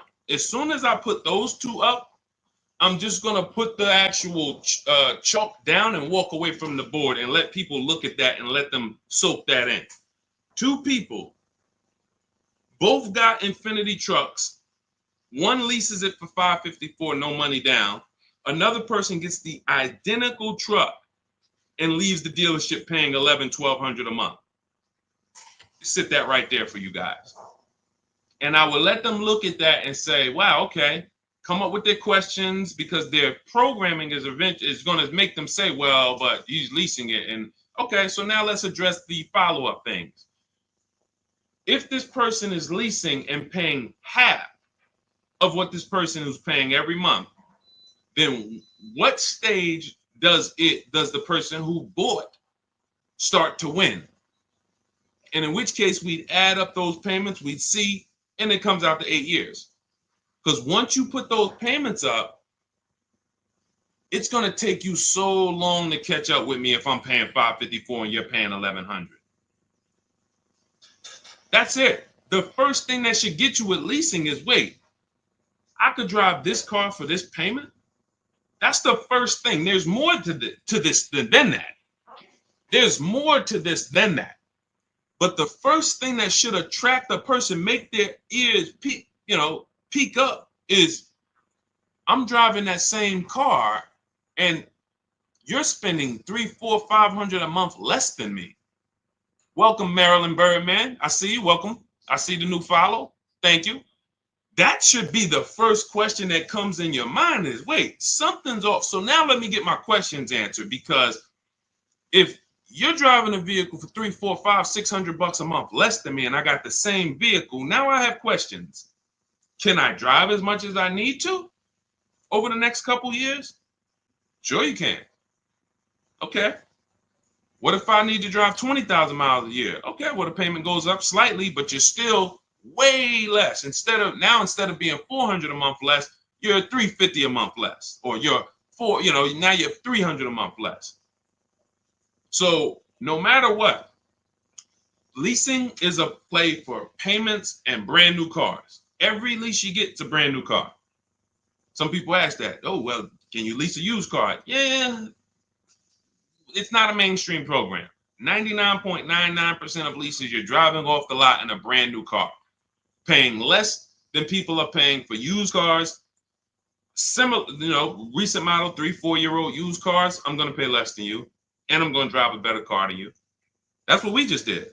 I got my wife, we leased her a brand new QX60, and we kept the pre-owned one. Her payment on the brand new one is less than the pre-owned one. The pre-owned one is 2020. The new one is 2025. What world can you make that make sense for me? First thing is the payment. Then you can understand the rest later. All right, go ahead, Dolan. See, when I see people, y'all remember those TikTok videos that went viral a couple years ago, and they were going into dealerships and they were asking people what their average car payment was? Did anybody see that? Let us know, chat. Anybody see when they were going into dealerships asking car salespeople what their average car payment was? Anybody saw that? Because that's right around the time the information was going viral that the average American car payment was over $1,000. So now it's going viral that they're letting us know that most of, unfortunately, and some of you, we want to get you off of this, are paying $1,000 car payments. So I knew the reason why. It's not just bad negotiations or I don't know how to get great deals. That's one reason. The equally big reason is you absolutely don't understand leasing. And you have been taught, in order for me to get the cars that I want, I have to buy them. And when I buy them, I absorb the cost to buy the whole car. $48,000 is $1,000 a month. You get $48,000 vehicle plus taxes. If you don't know how to get any discount, 5-year loan, your payment's $1,000. That's it. That's the math. So it's very easy when you don't understand leasing or you don't know how to get great deals to pay $900, $1,000 a month for a car that you could be leasing for $500 a month with no money down. And you would not believe how many car salesmen don't know this. That's what brought me to TikTok. I remember, I'm going to tell you this one story and then we'll get back to the questions. I was trying to decide whether we were going to come to TikTok or Facebook. Or Instagram first. This was 2021. And a guy hit me. I was making videos on Facebook, had a couple 100,000 views, maybe 4,000 followers. nothing huge, but you know, and I could see that's when Facebook was dying. It was before Reels. And somebody DM'd me and said, "Hey, this Deshone, it's this guy on TikTok, and he's doing real well, man. He reminds me of you. He like makes these videos trying to educate people about cars and things of that nature. He's a car salesman." I said, "Okay, let me check him out." So I check him out. He's an older guy, and I said, "I like this. God bless. We need more people like this. We need more people who are gonna advocate from the inside to help consumers, you know, realize that y'all are getting scammed." And you need financial literacy, and you need to know how to avoid these huge mistakes. But then I watched about 10 videos, and I was loving this guy. But then somebody asked him a question, and they said, "Hey, could you tell us about leasing?" And so he said, "Nah, you don't want to lease your cars. They limit you on mileage. You know, you're going to get a ton of fees when you drop it off in 3 years. Just buy your cars." God bless. That was my decision right there made. I said, I'll be on TikTok tomorrow. Because I said, if this guy has 160,000 followers and this is what he's teaching people, oh no, Lord, we got to get here. And began to teach, and we have balanced toward leasing and purchasing for the last 3 years. And so this is what's out here. That's a car salesman. That's a guy who's in the business every day who has no idea about leasing. So if the people who are supposed to be helping you make great financial decisions aren't trained, you better be trained. Pay attention to what I just said. If the people who you're trusting with 50, 80, $30,000 of your money, you're trusting them to help you make a great financial decision, and you don't know if they're trained, and many of them are not, you better be trained. You better be trained. And that's all we do here. You use what we teach, you'll be mistake proof. You can't fail unless you just go rogue and say, I'm just gonna go back to go into the dealership. All right, God bless you. Go back to the same results. All right, Ruth Thornton, can your plans be used for less expensive cars, say a Compass? 100%. You can see right here, India got her $365 a month lease on her Hyundai Sonata Limited. On her Hyundai Elantra Limited. This was a vehicle, she originally was looking at a Toyota Corolla. She didn't like the lease program. See, what you got to understand about shopping for leases is you can't control the lease program. It is so easy to save money on new car purchases. Used cars, simple. Because there's nothing but find the dealer with the best deal. That's simple. We use the internet. So like I said, if you can't use the internet, if you're not comfortable with a computer, then I'm sorry, this isn't for you. But if you can use the internet, then you can put that back up, Dolan. If you can use the internet, then you can continue to get the deals we get, but when it comes to, hold on one second. You can throw that question back up, Dolan. Let's just keep that on the screen. So, but when it comes to lease programs, you need, there's something we can't control, which is, what is the rate, the money factor, the residual? If it's bad, it's going to lead to a bad lease deal. It doesn't matter. We shop. This is my recommendation. You don't have to listen to it. You're an adult. We don't make a decision before we see 5 offers on a lease, because you never know where the bottom of the market is on a car. So we want to see 5 offers when we buy a new car, when we see a lease. So we do it from home. If you want to do it your way, you don't have my book, you can call around, talk to sales managers, try to get 5 offers, because what you're going to see is they're going to be totally different. People are going to take off different amounts. But when it comes to the lease program, you saw that India, she was shopping for a Toyota Corolla and she got all her offers, and she identified it was a bad lease program. That means all the offers are break the 1.5% rule. It's not a dealer's fault. So we're not going to get too complex, but you got to understand, with a lease, it's not like a purchase. There's a bank that we use, and if the bank has a bad deal, it'll almost be like that. It's not like interest. It's a bad lease program. So she ended up going to a Hyundai Elantra Limited. So that's the one with the nice features, $28,000 vehicle. She gets it for $365 a month, sign and drive. So it doesn't matter. Jeep Compass is right around, maybe I think it's a little more expensive than that. I think it's 32, 33. We've used this for everything. We've had people get Rogues, we have people get CRVs, we have people get, BMWs, Jeep Grand Cherokees. Raphael got her Jeep Grand Cherokee, $549 a month, 54,000. We've had Kimberly get her Maserati. She saved $20,000 off of it. You can see right here. Look, she got her Maserati. This was literally, it took off $20,700 for her, brand new.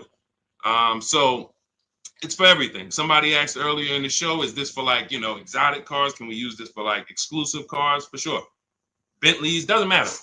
Doesn't matter. Competitive shopping is what you look. Don't overthink this. It's competitive shopping.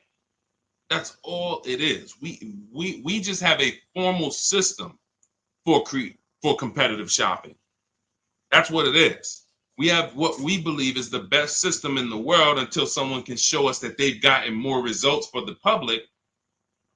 We have the best system in the world for getting multiple offers and creating competition in the car market that benefits us.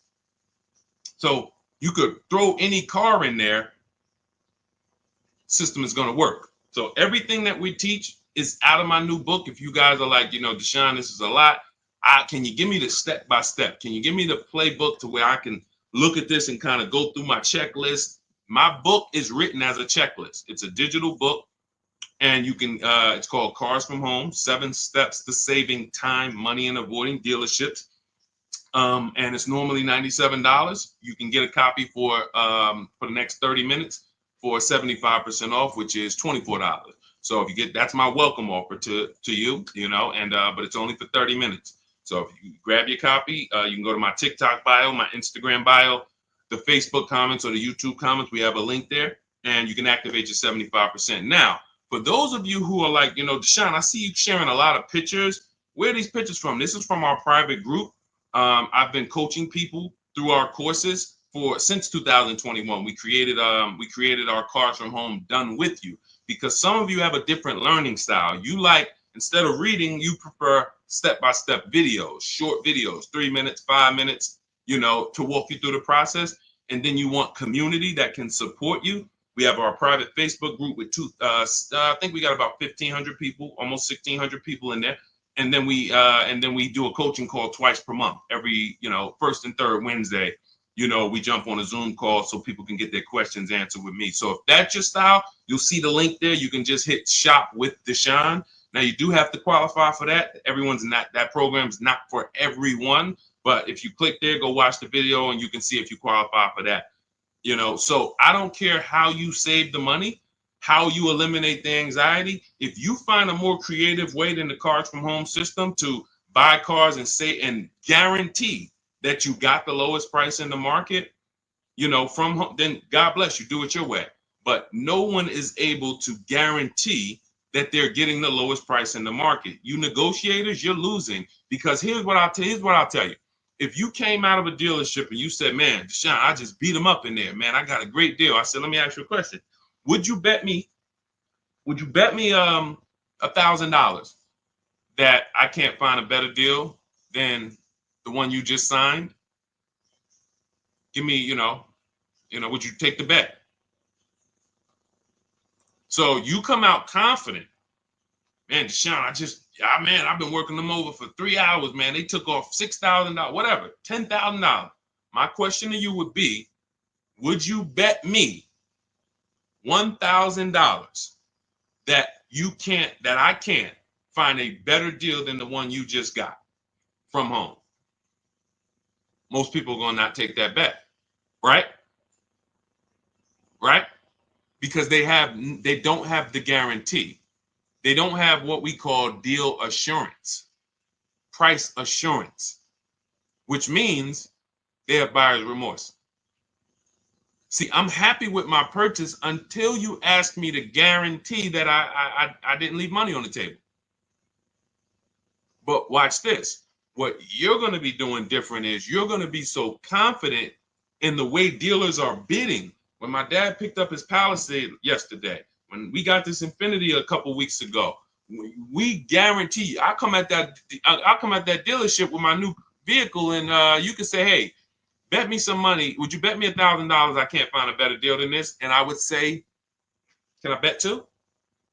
Can we go double or nothing? I mean, or can I double? Can we put a little bit more on the line? That's how confident you're going to be when you actually start to use a competitive system where you can look at several offers from home.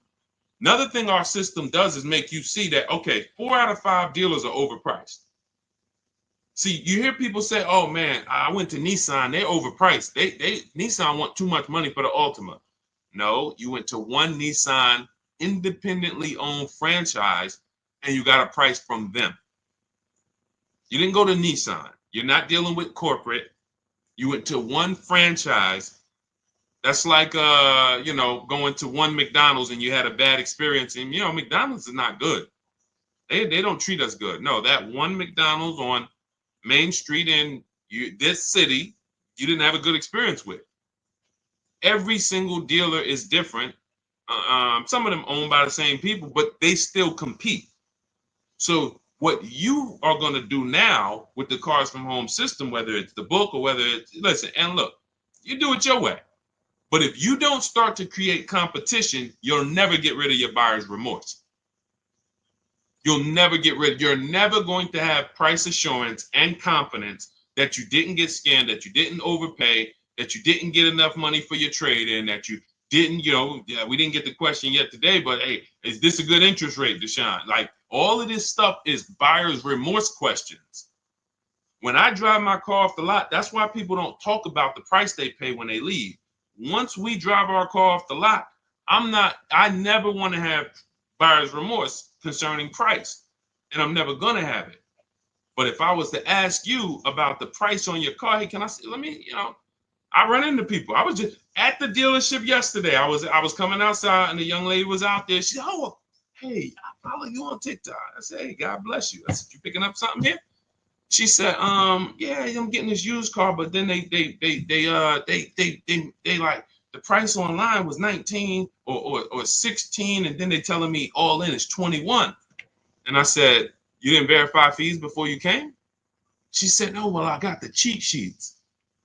You got the cheat sheets. You didn't see the videos? I made tons of videos. You must ask. The only 3 fees. Write these down. If you don't have my book, write these 3 fees down on every single car. Used car. These are the 3 fees.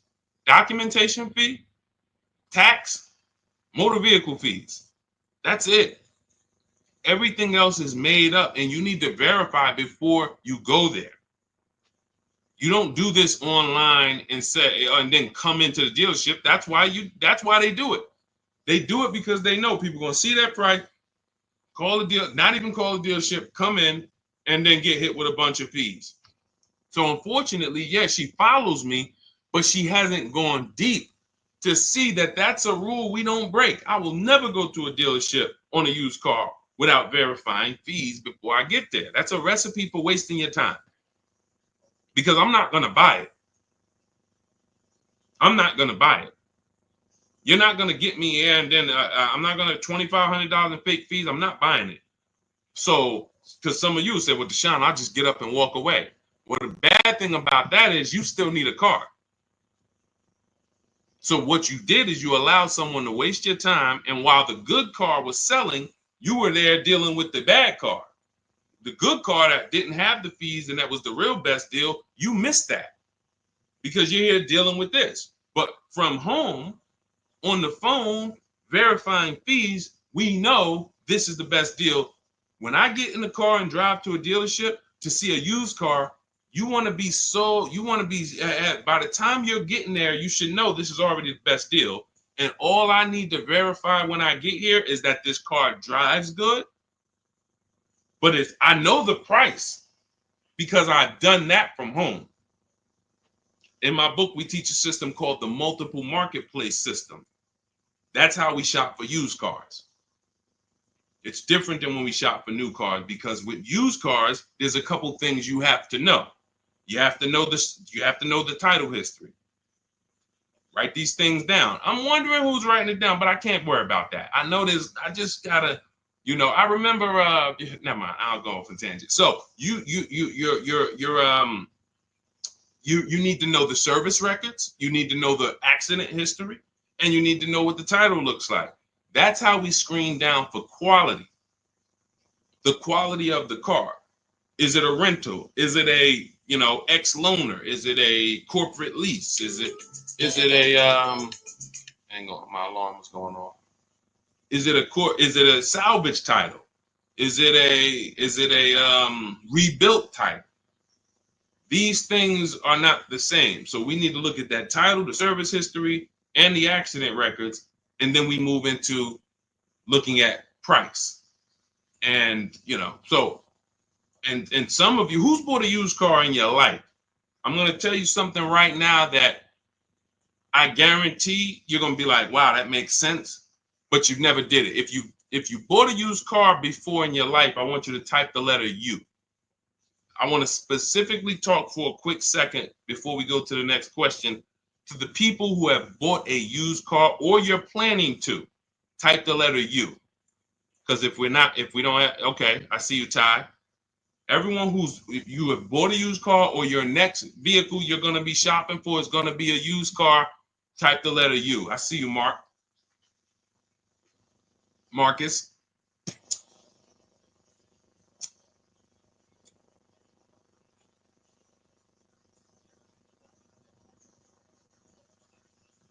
Okay, just a couple people. When you look at a used car, the most important thing to determining if you're overpaying is to know the original price. I'm going to tell you what I'm going to tell you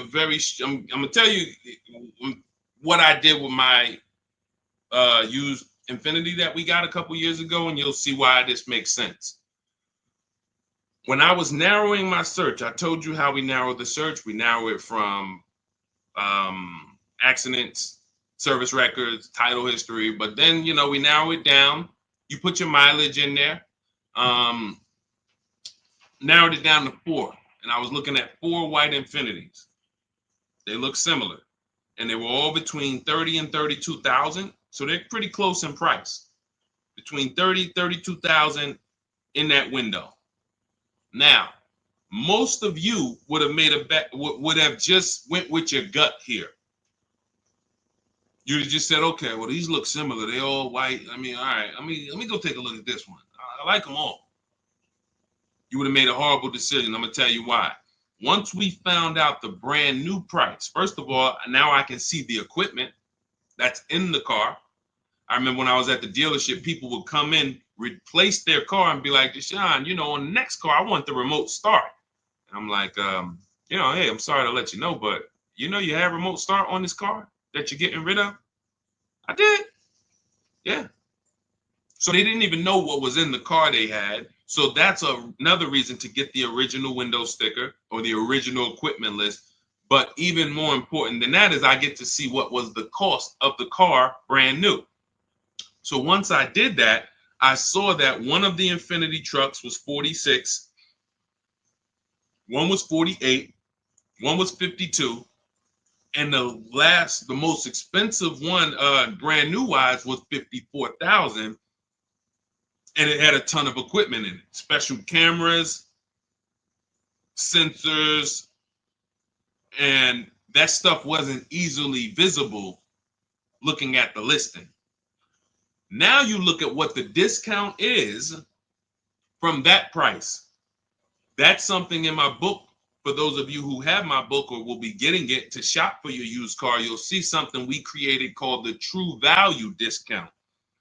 All that matters on used cars is how much discount am I getting from the brand new price, not what am I getting from the dealer. As I'm comparison shopping, I'm looking at that used car. I'm looking at 4 Honda Accords. This one is giving me a 30% discount from the brand new price. This one's giving me a 32%. This one's giving me a 40% discount. And had people been doing this, some of you wouldn't have got in trouble because we had a lot of people during the pandemic get in trouble buying used cars paying the exact same price that they were brand new.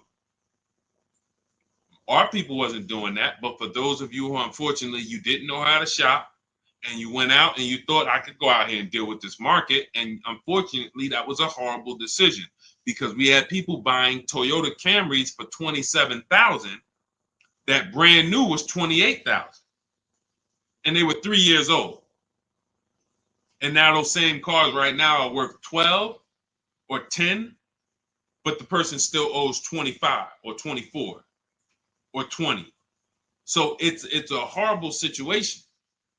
But had they really respected or known about what we teach is that true value discount, they would have been very interested in knowing what was the original price of the vehicle that I'm buying that you're selling me as a used car. And this is how we move confidently. This is how when people see me, listen, I'm going to tell y'all something. I know everything about car buying. It's my experience.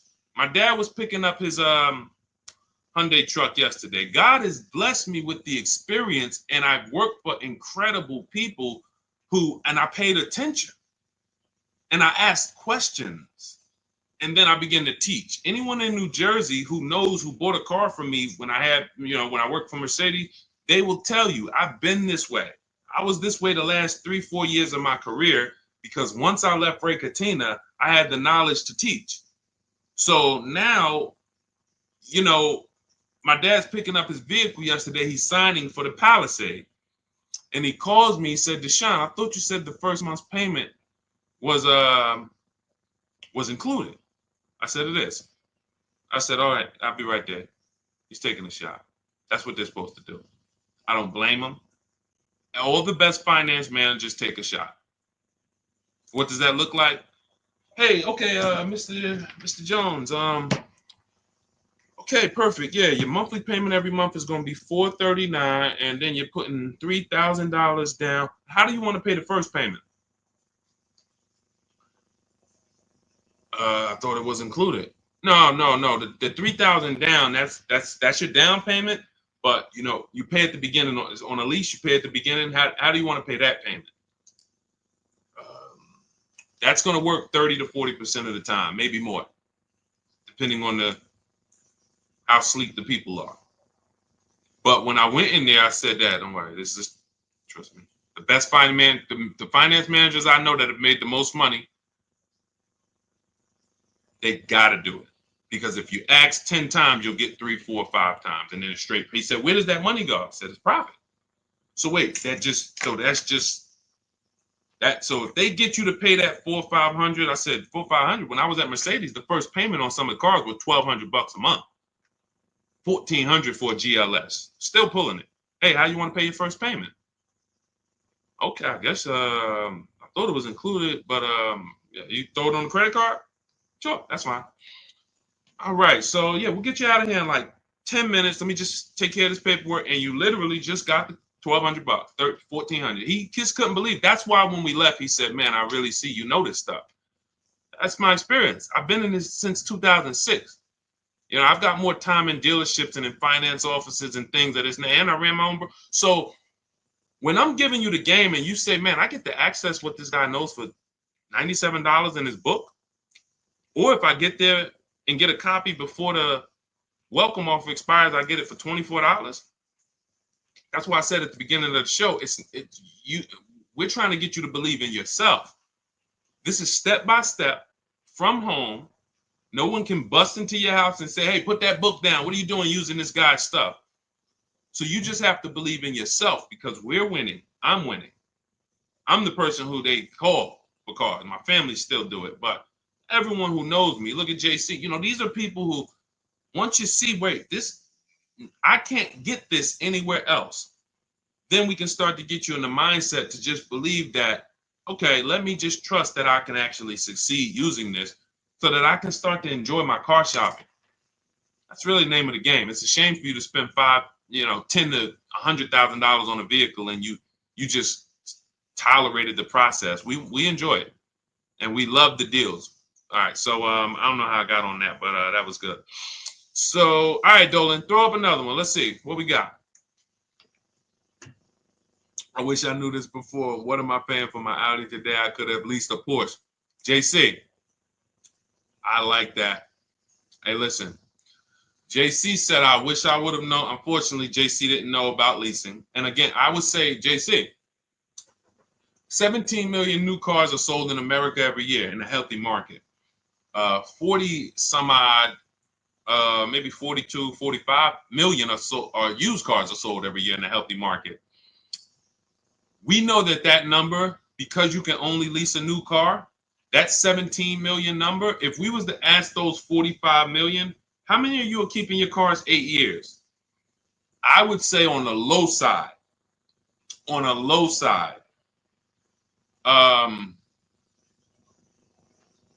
at least 30% would say, no, I'm not keeping this 8 years.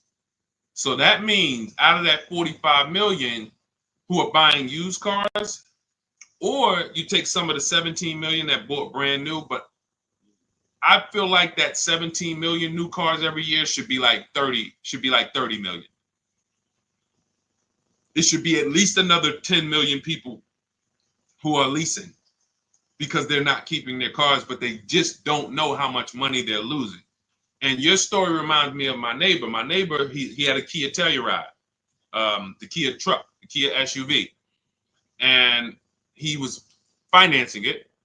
So $44,000 vehicle. So his payment is it's over $800 a month. If you're not doing any money down. Now, again, I don't know if he put money down. I just know he might have put 10, 15, 20 grand down and dropped his payment. But if he didn't, but that vehicle is $800 a month, $45,000. Even if he took a 6-year loan, that's $800 a month. Wife totaled the vehicle, had an accident, car gets totaled. He says to me, Deshone, we just met. We met in the last, 18 months. So he was like, when I bought the car, I didn't know about this 8-year rule you teach. 8-year rule is step 1 in my book. Our system, the Cars from Home system, is 7 steps. The 8-year rule is step 1. The 8-year rule just says if you're not buying your next car to keep 8 years, if you're not keeping your next car 8 years, you should be shopping for a below market lease, not a purchase. That's the 8-year rule. If you are keeping your next car more than 8 years, then you should be shopping for a below market purchase. So he said, I didn't know about that. And but I'm not keeping this. I don't keep cars 8 years. So, he said, so I think I'm gonna shop for a lease on this Telluride. Again, he's in a rental because his wife totaled the Telluride. He wants another Telluride. But he gets so he decides to lease, and then he uses the system. Sorry, I just just threw me off there. He uses the system. His new Telluride he gets for under $500 a month. Under $500 a month. I think he originally got it for like $497. Then he put a little money down because he wanted it to be like $479, if I'm mistaken, or maybe he lowered the amount. His final payment is $479. He did not listen. You don't have to convince his wife or him anymore about leasing. When you were just driving a vehicle that you weren't going to keep anyway, that when you went to trade it in, you would have had little to no equity, maybe even negative equity. So you're going to pay all that money, $800 a month, go to trade that vehicle in 3 years, break even. So you didn't get anything back from all those thousands you put into that depreciating asset. Now, I'm in the same vehicle. In fact, I'm in a 2025 and I'm paying $479. That's what we said 30 minutes ago.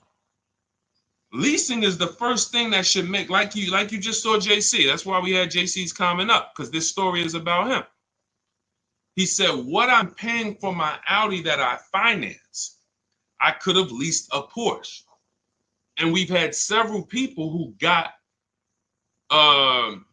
who came into, I remember Crystal's one of them. She got a Porsche Macan, and she got hip to leasing, JC, but she didn't get hip to competitive offers. So she was watching some of my stuff because she was shopping for the vehicle to buy, and then she got hip to, okay, I want to lease, and then she started looking at the lease offers, and I think they wanted like $1,200 a month that they had quoted her. She comes in, she gets her competitive offers. She gets it down to, man, let's see, can I find Tracy? It'll take too long. I'll share her on another stream because it's a bunch of, I don't usually share stuff from like last year, or because we have people, you know what I'm saying? We're in the market every day. So we're talking about 2024s, 2025s. You know what I'm saying? But I can pull a story from 2023 or from some 2022, you know. I always use Bonita as an example because people be like, yo, the market's bad. Can we get good deals? When, listen, we were in mid-pandemic when people were paying. I remember during the pandemic, if you know anyone who had a Kia Telluride during the pandemic, they were paying upwards of $5,000 and $10,000 over a sticker to get them. Some people still have them and are still buried in them because that's how much they overpaid to get these vehicles. Meanwhile, Bonita came in, no money down, got a Kia Telluride, her dream vehicle, she said $600 a month, sign and drive. That was in the world's worst car market. We were still getting people posting cars and getting deals. So it's just, that's what we call deal structure. These are deal structure mistakes. So you could be the best negotiator in the world, but without competitive offers, you're going to overpay. You could also get competitive offers, but without the right deal structure, you're going to overpay. Deal structure is, am I supposed to lease this vehicle or am I supposed to buy it? And if you just remember the 8-year rule, ask yourself that question, am I keeping this next car 8 years? If you are not, then if you purchase, you lose. Even if you buy a used car, because I know some of you, I know the thoughts, I know what you're thinking to try to get yourself out of, you know, embracing this new teaching. Because you're like, Deshone, no, I just taught against leasing. I just taught that I shouldn't do that. I'll get a used car though. So don't I win if I get a used car? I got this. I was going to replace this 2020 Infiniti truck that I got. I got a great deal on it. It was $54,000 brand new. I got it for $31,800. It was a 42% discount off the brand new price. It was the best 2020 Infiniti truck in the market at the time. It had a bunch of features for the same price as all these other cars that didn't have them. So I got that vehicle. It had 26,000 miles on it. It had 14 months left on the warranty. Phenomenal deal. I put $5,000 down to get my payment to where I wanted it to be. I financed about whatever, 27,000 or whatever it was. 2 years later, I say to myself, I'm about to break my own rule. What does that mean? Me and my wife have leased cars. Sometimes I would buy one, but we've always had a lease in the house. We've always had a lease. That's hassle-free, low car payments, no maintenance, never got to worry about not having a warranty. So now I'm like, man, you know what? I think because you buy a vehicle you're in love with, your dream vehicle, and this wasn't it. So I'm like, all right, you know, when I get my Escalade and things that I know that I'm going to keep for 8-10 years, then that's the vehicles you buy. But vehicle, I'm like, I'm not going to keep this Infiniti 8 years. Now, I start plus I have that, not to mention, I'm seeing that I have people like you saw Ansley, and you haven't seen Rosalie yet, who got brand new QX50, QX60 deals, and they were paying ridiculous payments, $592. Rosalie put down, you can't see this, it's zoomed in. You guys can't see it on TikTok, but whenever you get a chance, if you pop over to Instagram, YouTube, Facebook, you can see the replay. I can't share this, unfortunately, on TikTok, but I tell you about it. And the people on the others, we're live on 4 platforms now: TikTok, Instagram, YouTube, Facebook. So when I saw their payments, and then I saw Ansley got a $58,000 vehicle, $554 a month. I'm like, all right, I think I want to go get me a lease on one of these brand new ones. So I got my lease. I put $1,200 out of pocket, $499 a month, $54,000 vehicle. But I went to, some of you guys know we don't trade cars. We get bids. I got bids from whenever you want to find out what your car is worth. These are the 6 websites you go to. You do not go to kellysbluebook.com. It's trash. CarMax, Driveway, Carvana, KBB Instant Cash Offer. You want cash offers. You want people who will buy cars every day, thousands of cars a month, making cash offers for you to see what your vehicle is really worth. And they pay more than most dealers. But KBB Instant Cash Offer, that's going to get you a local dealer's bid. AutoNation gets you a local dealer's bid. Car Gurus get you a local dealer's bid. Carvana, CarMax, and Driveway. 6 offers. So I get my offers, and then I get my payoff, and what do I see? The same. My vehicle's break even. Break even. Now you might say, well, if you break even, ain't that good though? Because you know you could get out of the vehicle, you don't have no negative equity. What happened to my $5,000 down payment?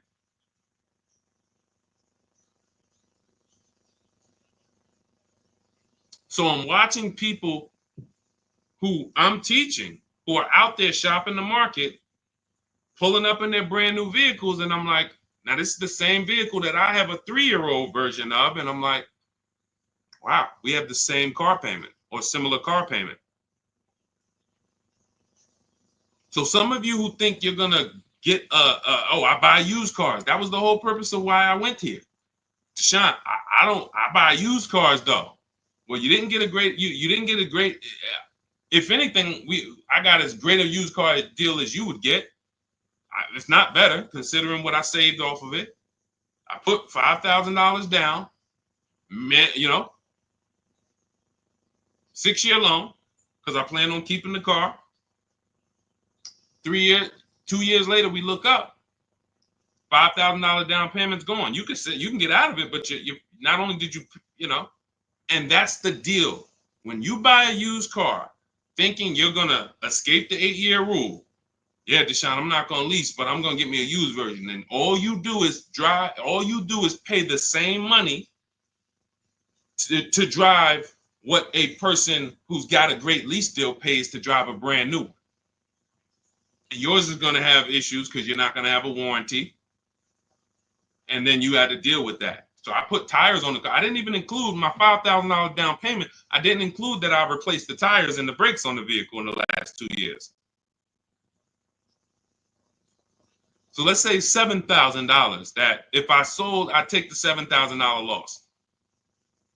So I'm not exempt from any of this. None of you are. So I'm using this to tell you the 8-year rule is what you need to be looking at, leasing versus buying. And you need to understand that if you make these decisions wrong, you got your deal on the wrong footprint, wrong foundation, there's no way for you to get a great deal.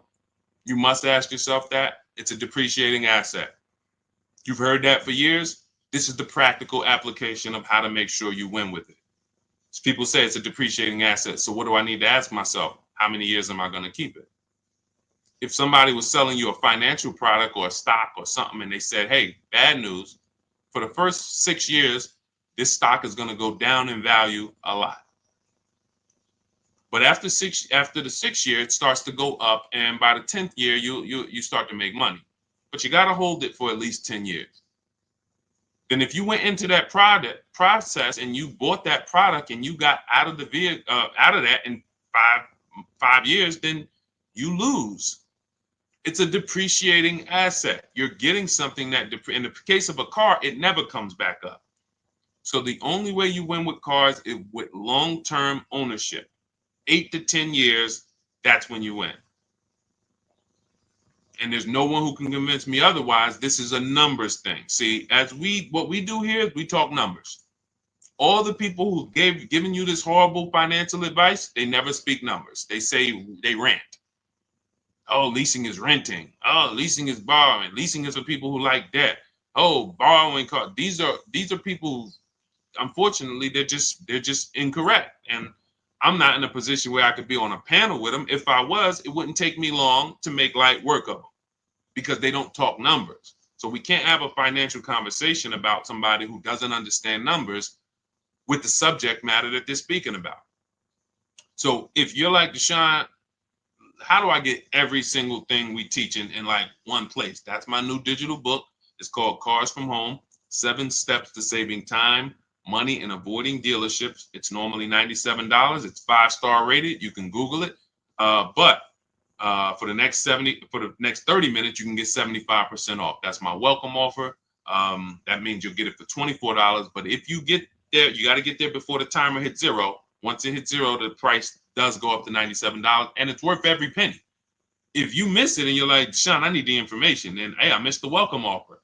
But $97, it's still one of the most valuable books you're ever gonna read and use. So, but $24 is better. So get to my TikTok bio, my Instagram bio, the YouTube comments or the Facebook comments. Welcome, D. Welcome. I see. Thanks for the follow. And get there, get your copy. And then it'll be in your inbox. It's a digital book, so it'll be right there. And just follow it step by step. Don't jump ahead. Stay on your path. There's paths in there for everybody. People with bad credit, people who don't know how to negotiate, people who you need to stop negotiating because you can't negotiate your way to a below market deal. You can only get bids. High mileage drivers, you guys are losing a lot because you're depreciating asset even faster than the average person. So you are losing a lot. We have paths in there for you. And then, of course, our system for leasing, purchasing, and buying used cars is all in there step by step. So go grab your copy.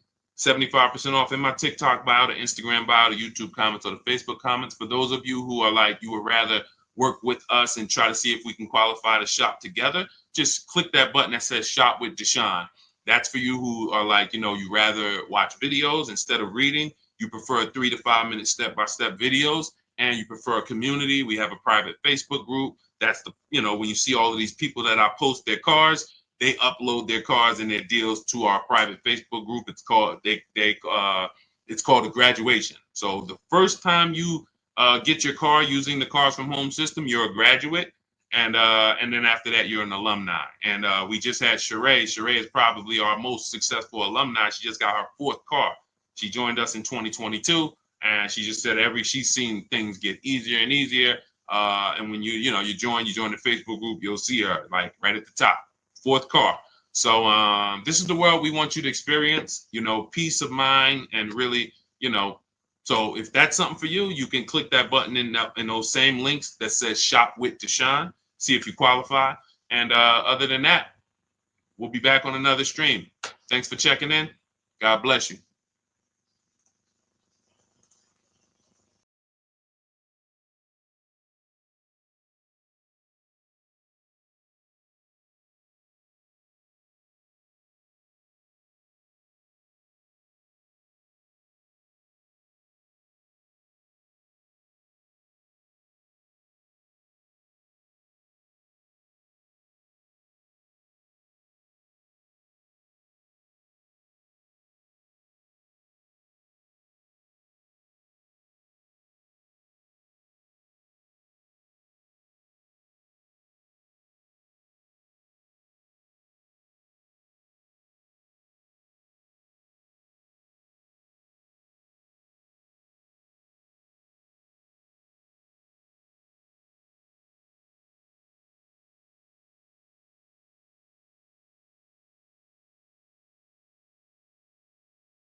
Already done. I pulled up two articles,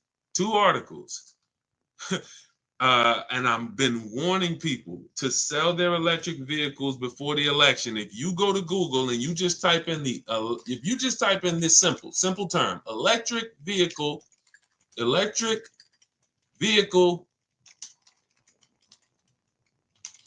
market Trump, just type that in, see what happens. You're going to get a bunch of articles that pop up telling you how bad electric vehicle values have been just since the election. Because legislation created the electric vehicle market. It didn't come out of nowhere. The electric vehicle market did not come, oh, all of a sudden the world just wants electric vehicles. Legislation created it, and legislation can destroy it. Legislation can hurt it. So when the future of legislation is no longer geared in electric, then that means the value of everyone who owns an electric car, your value goes down by thousands. Like it's plummeting. It's plummeting. So the real aspects of what we're here for is to let you know that if y'all don't start making great decisions with these cars, you are going to continue to lose thousands and thousands of dollars. And this is money you can't see because people have taught you, well, don't take car buying that serious. It's just a car. Go out, do it on the weekend. You went out to go to the grocery store. Somehow you ended up at a car dealership and you just bought a car. When you treat car buying like you bought a TV, you can't win. You're going to continue to get average deals below above market deals. You're going to continue to lose thousands of dollars. So shout out to the people who tap in. Shout out to the people who are locked in. Old Souza, anyone who has an electric vehicle, you should be assessing the value now, unless you plan to keep. Now, I told y'all in this video, Tesla was going to win. It wasn't even a question. Tesla was going to win. So it wasn't. It was all about Elon Musk saying, okay, if I could, Elon Musk just eliminated most of his competition. Brilliant move. Brilliant. Because he understood what drove the market. He understood. And you guys can start typing your questions. We'll be on here. Anyone who's car shopping, start typing your questions, and we'll get to as many as we can in the next, next hour or so. But Elon Musk understood. What brought my competitors in was legislation. I was in this game before anybody was. I have a brand. Tesla's a brand. It's not just an electric car. It's a brand. But the reason why Tesla's value started tanking, if you just Google before the election, Tesla's resale values horrific, the worst of almost any car. He started saying, all right, the competition did that. There's more options. He got 90% of his competition out the market. And it's a great move. From a business move, people are not going to make these electric vehicles. They're going to focus on gas. They're going to focus on the things that they used to, making better emissions, smaller engines, turbochargers, better fuel economy, just like they used to, and they're going to say, oh, thank God we're done with the electric. We're done with needing to do this liability stuff. All of these, it's the getting to the electric market, developing these things, batteries, and how they're going to be sustainable in the long run. Why the heck do we want to do that? I worked with Mercedes for 5 years, General Motors for 5 years. They didn't want to do that. They wanted to focus on making great cars, great fuel economy. That's why they got rid. Who remembers the V8 engine? Rest in peace. What's up, Serenity? What's up, Silent Storm? Who remembers V8 engines? Some of you, if you were in the car business or if you're old enough, you remember. If you're 20, 25, you don't know. You very rarely, I mean, you might know about the Hellcats. I don't even know. Are the Hellcats and the Demons still V8 even? Some of these vehicles are getting 600, 700 horsepower. Are they V8 engines? Somebody let me know. Somebody let me know. If you know somebody who has a Hellcat or a Demon, or because I know the AMGs, when we worked for Mercedes, the AMGs, which were always 5-liter and up V8 engines, you started seeing AMGs that were twin turbo V6. Why? Because they wanted to make cleaner, better vehicles for the environment, better fuel economy. That was their focus. The electric thing, they hated it. They hated it. It's expensive. The research is expensive. The liability is huge. We could burn somebody up with our car, start a fire. Why the heck we want to do this? And that's why they're going to be out the game. From this day forward, you're going to see less and less vehicles, and they're about to lose a ton of money because all the vehicles, look at the articles. Just look at the articles. All the vehicles that they're sitting on are almost worthless. Look, and Trump already said, forget about these electric incentives. they're going to sit on and lose tons of money on all this inventory. And they're going to look back and say, dang, that electric vehicle wave was a nightmare for us. Thank God it's over. Which means what happens to the people who own an electric vehicle? Sucks for you. Sucks for you. So that is what we do here. Everyone who was willing to listen, oh, you're going to win. You're going to win. So who's car shopping right now? What's up, JT? I see a lot of people checking in on TikTok. Good to see you, Humphrey Holiday, Ricardo Ramirez. Hold on, I see important time-sensitive question for you, Deshone, over on the private page, please. Okay, you got it. You talking about the group page? Definitely. Who's car shopping right now? Who's car shopping right now? Let me know. Or you will be. You'll be car shopping. Does that mean hybrids also? Sugar mama, I think the value is in gas. So I think as long as you have the option for gas, you're good. When you don't have the option for gas, that's where the value is tanking. So I don't see this affecting hybrids. It's a great question. It's a great question. So who's car shopping? All right, I see you. I'm car shopping right now. I see you, Brandon. All right, I see you, Trust and Main Salon. Who's car shopping right now? In the spring, exiting a lease Hyundai. Okay, perfect. Okay. So who understands leasing? Type me if you understand leasing. Matter of fact, here's a better question. Who doesn't lease? Who doesn't lease? You just would, whether you were taught never lease, you don't understand it, you had a bad experience with a lease. Who doesn't lease? Who doesn't lease? Because I am seeing that, thank God, a lot more people are being exposed to new knowledge. I drive too much and I have a dog. See, that doesn't matter. See, the best thing we can do right now is understand every way to acquire a car. Because how have I've kept thousands of dollars in my household by knowing all the ways to get cars. I'm going to tell you what I mean. When I was 22, I leased a Pontiac G6. I worked for Pontiac. I worked for General Motors. So I leased a Pontiac G6. It was $256 a month. Brand new car. My next lease was an Infiniti G25 for $310 a month. $310 a month. 30-something $1,000 car. My next lease was a Q50 Infiniti, $45,000 car. It was $325 a month. My next lease was I had 3 Q50s in a row. I had one the first year it came out, 2014. Then I had a 2016, and then I had a 2019. 3 Q50s.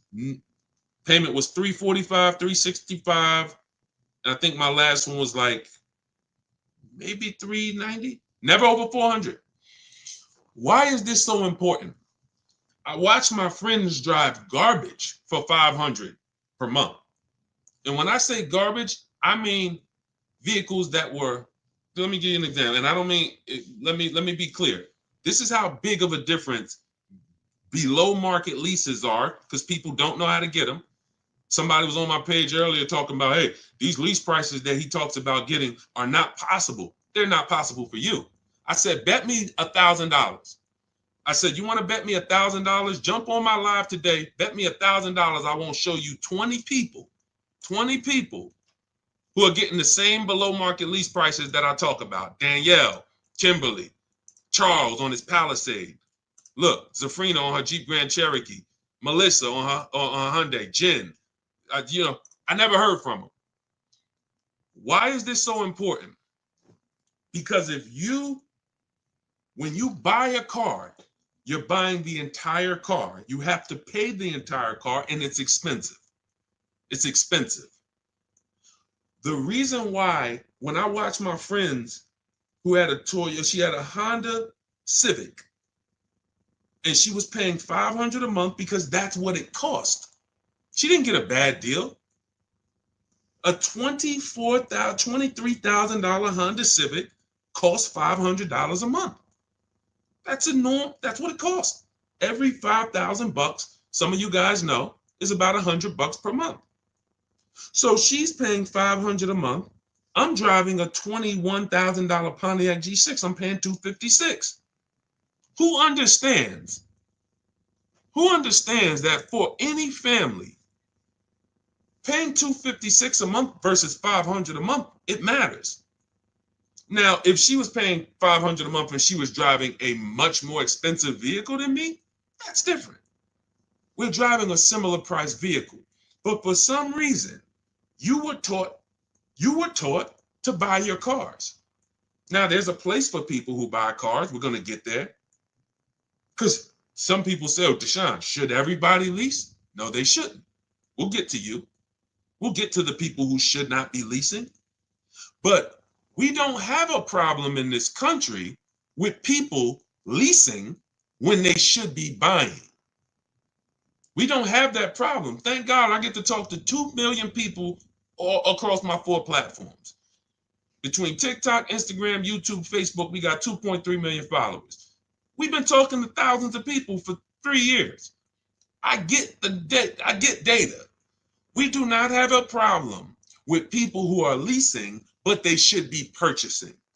We have a major problem with people purchasing who should be leasing. Major problem. Friend of mine who met me about a year ago, he lives in my neighborhood. He had a Kia Telluride, $45,000 SUV. He's paying about $800 a month. He didn't get overcharged.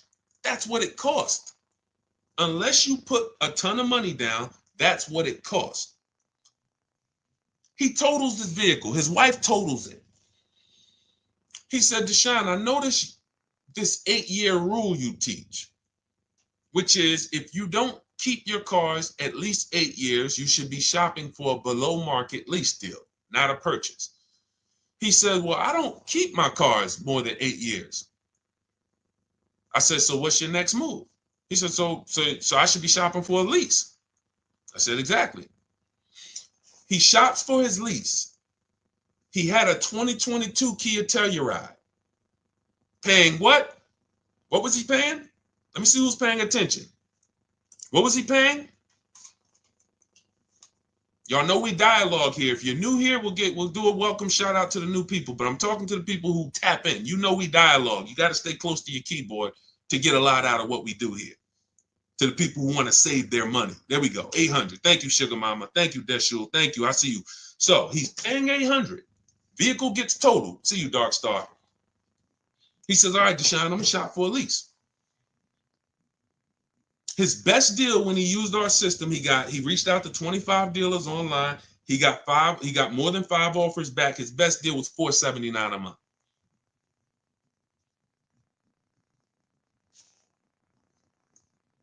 Vehicles in his driveway. It's been there since earlier this year when he picked it up. You understand? Do you think he needs any more convincing? He was driving a 2022, paying $800 a month. Fortunately for him, his vehicle gets totaled. Thank God his wife isn't hurt. Why do I say fortunately? Because he would have been stuck in a 5-year contract paying $800 a month for another 3 years. But now he's paying $479 a month, and he gets to keep $300 per month in his household. He didn't downgrade. He changed his structure. Who should be purchasing that? Long-term people. 8-year plus. Because when somebody's paying $300 a month less than you for the same car, it takes you a very long time to catch up to them. You got to pay off your car, keep it, because one thing about a lease is you're always going to have a payment. So you're always going to have a payment. So eventually the person who keeps their car a long time, 8+ years, they're going to catch up. Sugar Mama, after the lease, you lease again. See, that's the thing. After I leased the Infinity for 3 years, I went and I got another one. And then I went and I got another one. And see, A long-term person is not switching their cars 8, 10 years. Who has a car outside they've had for at least 8 years? Type me in the comments. If you have a car in your driveway right now, you've had it for at least 8 years, minimum. Type the number of years you've had it. Type the number of years you've had it. Now we're starting to see what we're going deep on the first start of this stream is the foundation of how to get cars. And if you are buying when you should be, type how many years you've had the car. Okay, I see you've had it for 8 years. I see you, I can't see your name, it just says user. If you have a car, because the best thing you could understand before we go out to get great deals is, should I be leasing? Has nothing to do with miles. We're going to get there. Nothing to do with how much you drive. Has everything to do with how long you keep the car. Yep, we'll get there, David. Yep, 30,000 miles a year, no problem. It has everything to do with how long you keep the car. Shout out to the sharers. It's time to hit the like button if you're enjoying what we're doing. Hit the like button. Appreciate you. If you're on TikTok, you know you guys like by double tapping the screen. Every time you double tap the screen, you run the likes up. So think about that. Okay, you got people on here who has, look, Arliss had a car, 14 years old. It's a 2010 QX56. Sugar Mama has a car that she's saying she had it for 8 years. Stuart Wilson on YouTube, I see you, 8 years. Okay, Facebook, I see you. It's not showing me your name, but it says you're at 8 years now. Okay, now, when that's the strategy, you're not thinking about leasing. If that's your strategy, all you should be thinking about is, I got to make sure I get a below market new car or used car deal. That's it. I got to make sure I pay less, make sure I don't overpay for my loan. If I'm getting a loan, make sure I get the lowest interest rate. That's your deal. You are not thinking about leasing if you are keeping the car long term, because the reason why we lease is to avoid what I call, remember this, who knows what this is? If you've been on our broadcast, every time I bring this up, type one word. What does this represent? I might have a bunch of new people on here, so I'm not going to assume everyone knows what this represents. This right here is a word that begins with a D. Begins with a D. First person to type it in, you got a free copy of my new digital book, Cars from Home, 7 Steps to Saving Time, Money, and Avoiding Dealerships. Who knows? When I break this out, this is what you think. Every time we talk about buying versus leasing, this is what you should be thinking of. Let me go on Instagram because I can't even see the comments on Instagram. Let me see if anybody knows, because I want to give Instagram a fair shake to see if they got it. Hold on. Hold on, I'm coming to you. Okay, hold on, Stuart. Well, hold on. Now, Facebook, it's not showing me your name. Hold on. No, Maurice Johnson, you put depression. You know, that was close. I want to say, I can't say who got it first. I can't say who got it first. Because Facebook user, you typed it in depreciation. It's not showing me your name.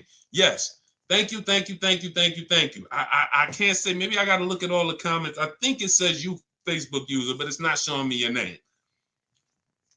And I think if you message me in our private group, then that means you already have the book. Look, Stuart Wilson said, I got the book, give it to them. So thank you for the people who actually, know that, whether you got my book or whether you've been on the previous live. This is what we're thinking about when we're talking about buying versus leasing. So when you are buying your car, we just gave a shout out to all the people who have a car they have for 8 years, 10 years. This is the value of your vehicle when you buy it. Whether you buy it new or whether you buy it pre-owned, you're losing thousands of dollars every year in depreciation. That's why you buy a $30,000 vehicle, you go back in 2 years, it's worth 20. Even if you got a great deal on it. That's just what it is. The vehicles lose value. Now think about this. Some of you who are saying, oh, Deshone, don't I drive too much to lease?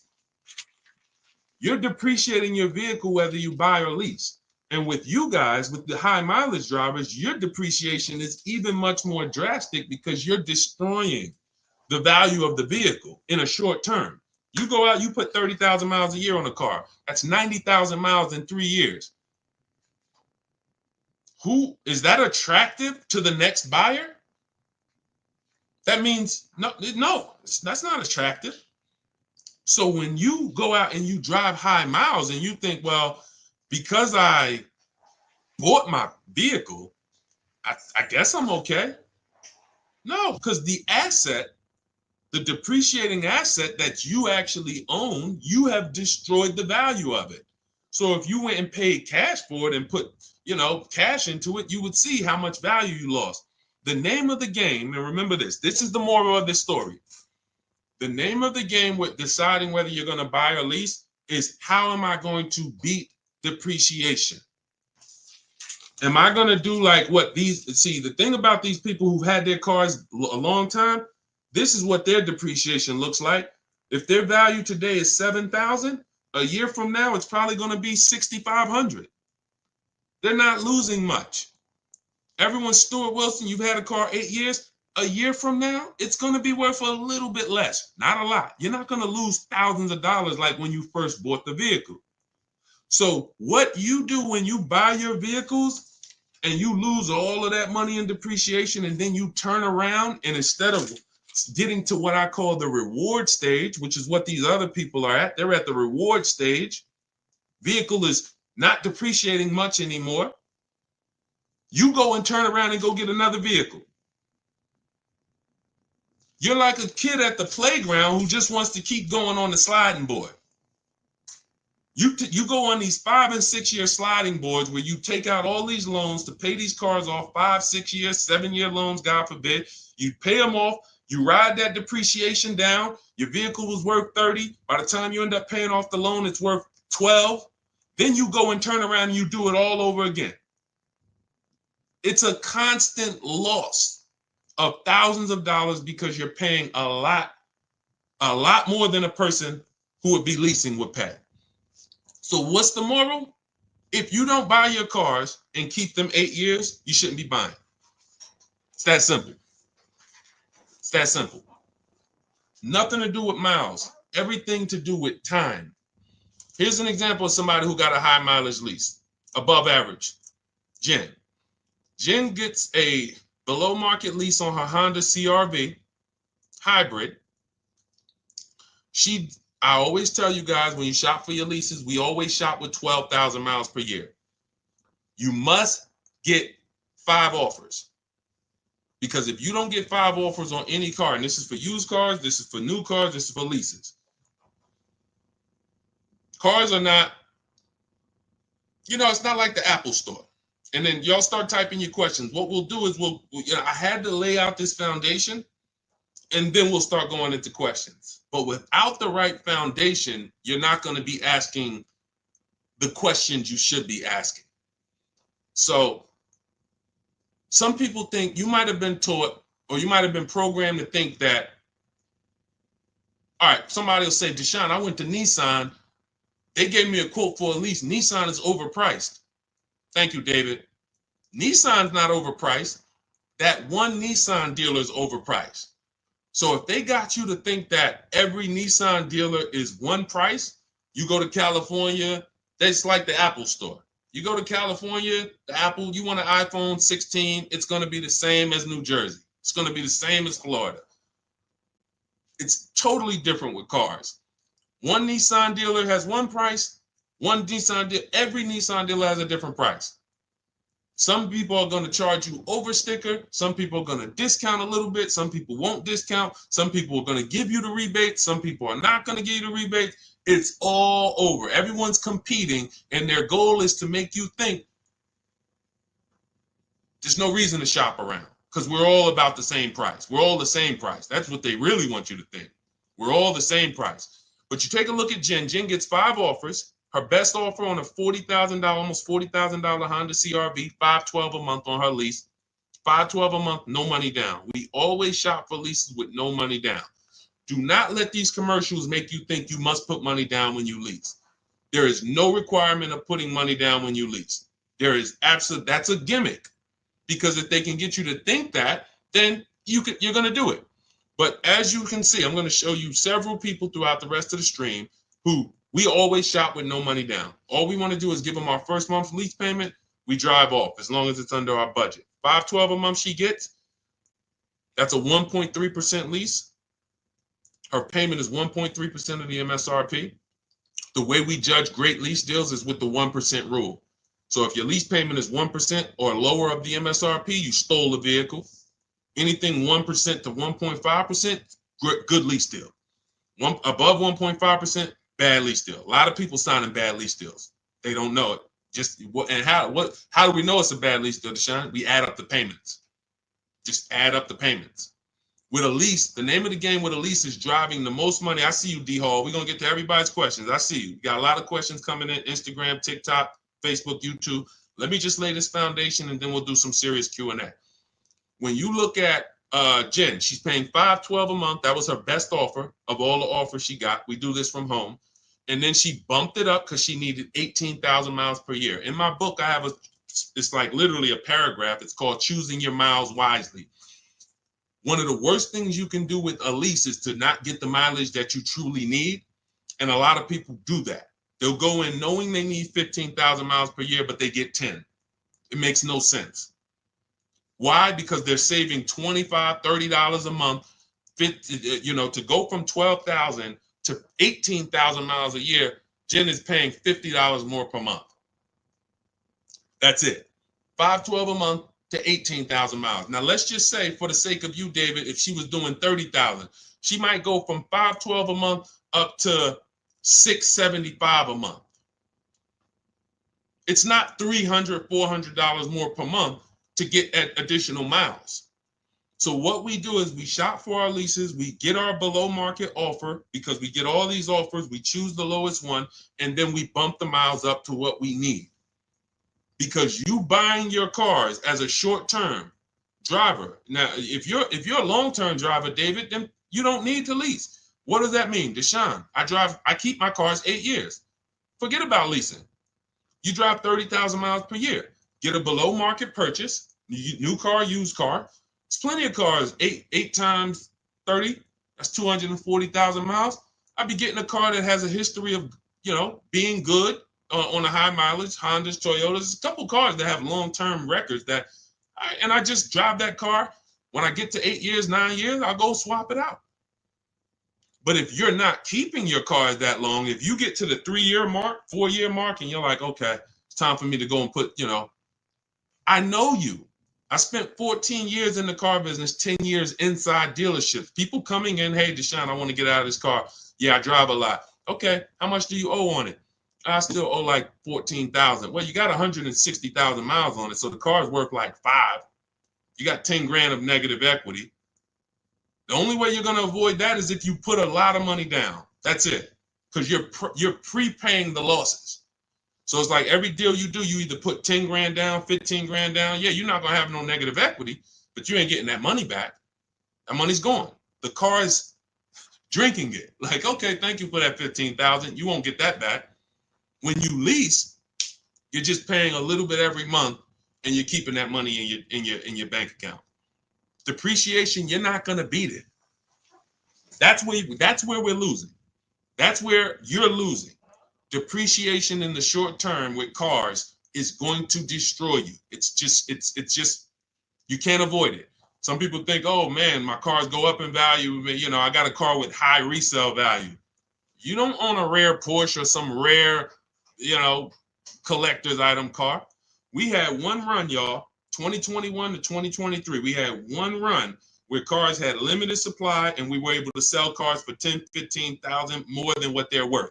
7,000 more. That's why if you look at my old TikTok videos, when I came to TikTok and Instagram, I was wanting cash out, everybody. Sell your cars.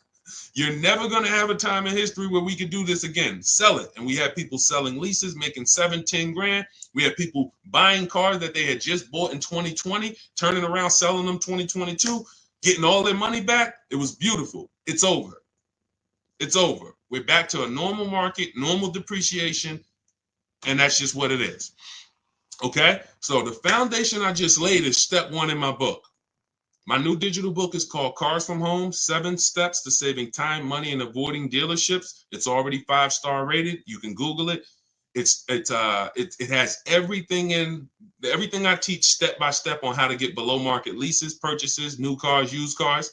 in a step-by-step way. What we just went over was step one, which is what I call the most important question, which is how many years are you keeping your next car? This is step one. The next car you're going to buy, how many years are you going to keep it? If it's less than 8, then you need to be shopping for a below market lease. If it's more than 8, you should be shopping for a purchase.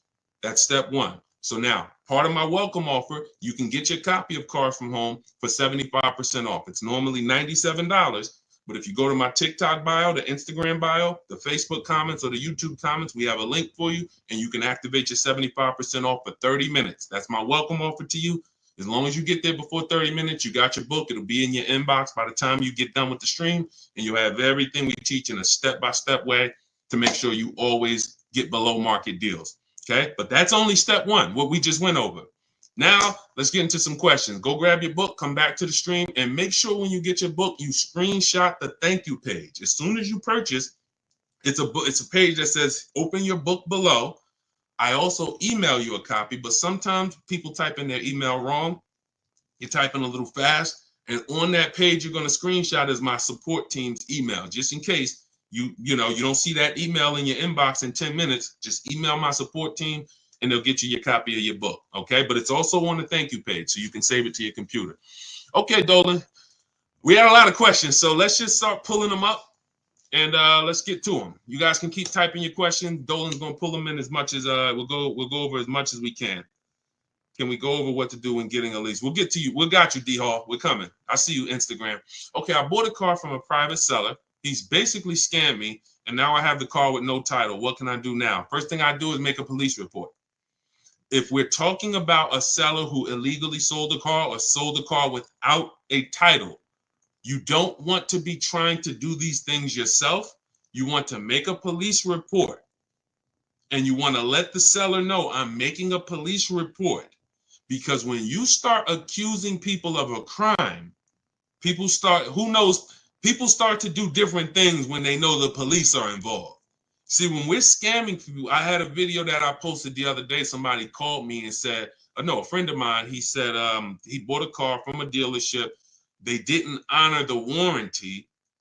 I said, okay, first thing you do is call the police, have them over there, meet you over there, have your paperwork ready, and you're going to make a police report that this dealer is not honoring the warranty. And this see, when people don't like to see police, companies don't like to see police.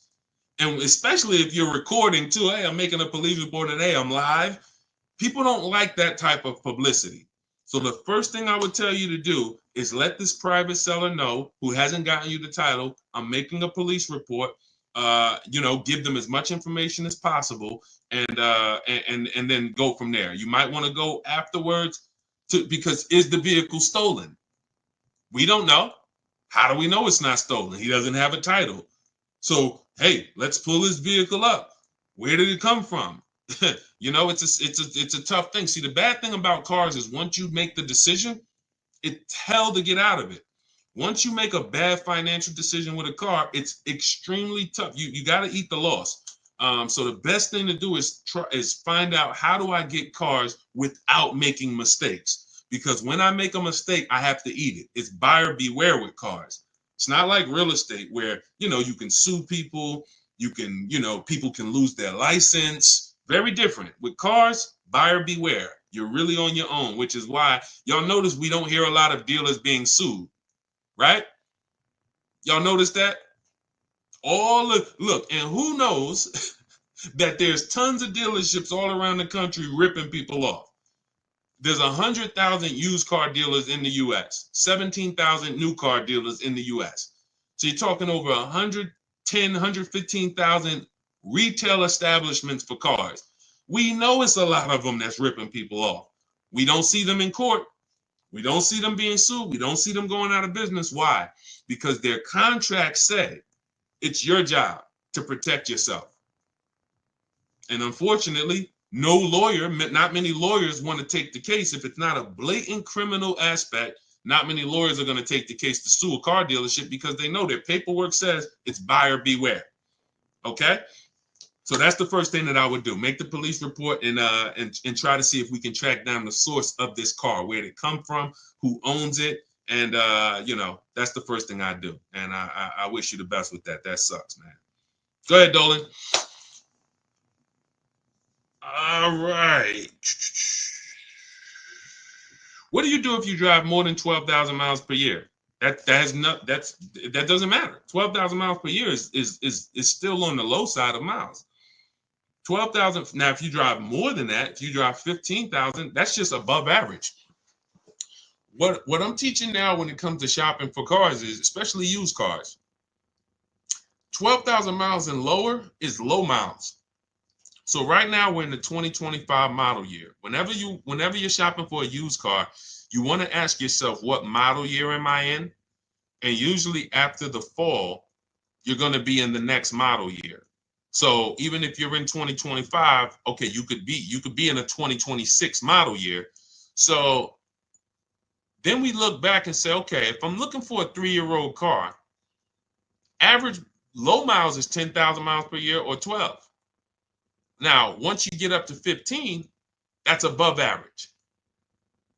That's not high yet. Above 15, 16, 17, 18, now we're getting to the high mileage. So it's not a matter of, 12,000 miles per year is really, it's still low. If you call it average, you can call it average, but there's nothing there's nothing that you would change based on you driving 12,000 miles a year or 15. And again, it has nothing to do with how much you drive. Leasing versus buying has nothing to do with how much you drive. The reason I learned about high mileage leases, I was a sales manager at Hyundai for a very short period of time, 6 weeks. It was a highway dealer on Route 1, New Jersey. It was literally like the owner's indicted. If you ever could imagine the typical highway dealership, this was it. And I've always worked at phenomenal places. I've always worked with great management teams, great sales staff, great culture. This was the opposite. This was like straight up, drugs in the bathroom, fights. I had to break up a fight between two of my sales team. It was just like, and it wasn't a physical fight, but they were about to fight. So I had to be peacemaker there. It was just 6 weeks. I said, thank you. I gave them the key back to the car that they let me drive, the demo. And I said, okay, thank you. God bless. This is not for me.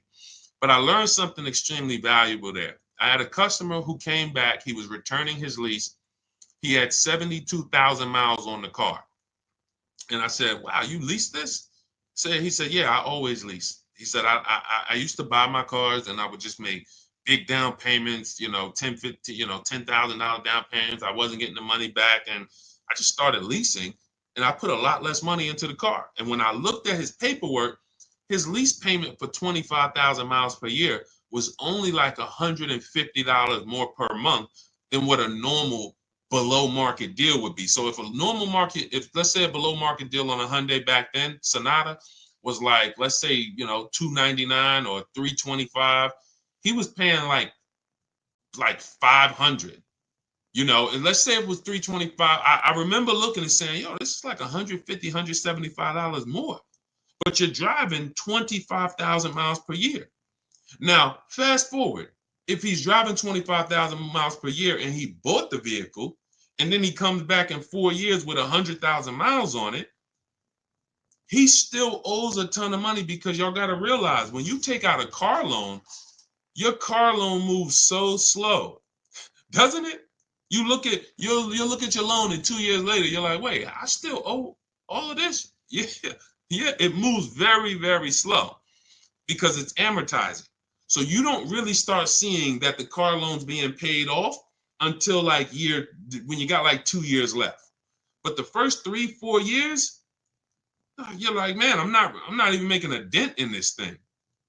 Which means when you come back in 4 years with 100,000 miles on your car as a high mileage driver, your car is worthless, not worthless, but literally it's probably worth half of what you bought it for, but your loan is still very high.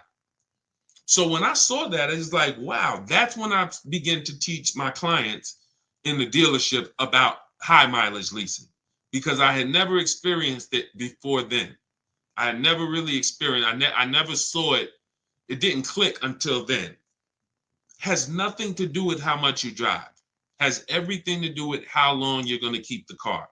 That's why Step one in my book is called the most important question. There's nothing more important than this. How many years? Hey, Tawana, what's going on? Thanks for tapping in. There's nothing more important than how many years you're going to keep the car.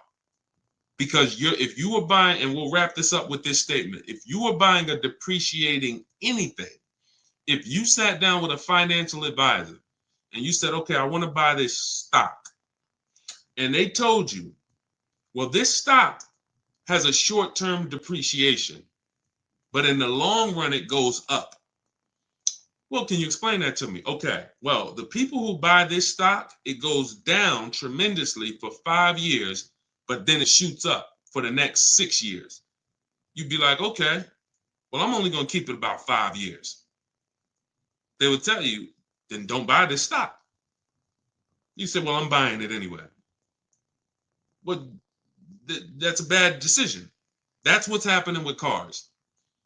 You're looking at cars. Every car you look at is going to go like this for the first 5, 6 years. So when you buy it, but you're not keeping your car more than 4, 5, 6 years, you literally, right when the car is going to start leveling out in depreciation, which means this is the reward stage. This is the benefit to you for buying the car. You went through this hell. Now it leveled out, and you have a vehicle that you paid off that you can keep for 4, 5, 6, 7 more years, paid off, not really losing value. That is this is the purchase. This is who should be purchasing. If this is not you, you're just riding this roller coaster down, and then you go and you get another car, ride it down. It has nothing to do with how much you drive. And the more you drive, the steeper the decline is over the first 5, 6 years. Understand this. All right. I think we made everybody clear on that. If you're clear, type $signs if you got that. Type $signs if you got that. Okay, everybody clear? Type $signs if you got that. Let's see. Okay, I see you, Dark Star. I see you, Tawana Bank. Okay, I see you. Okay, I see you, Sugar Mama. Okay, Sharon. Perfect. That's what all right. We want to make sure you are locking these concepts in. These concepts do not change. We are so far ahead of what's being taught in the market. You don't have to worry about these principles changing pretty much in our lifetime. Something would have to drastically change with cars for these principles to change.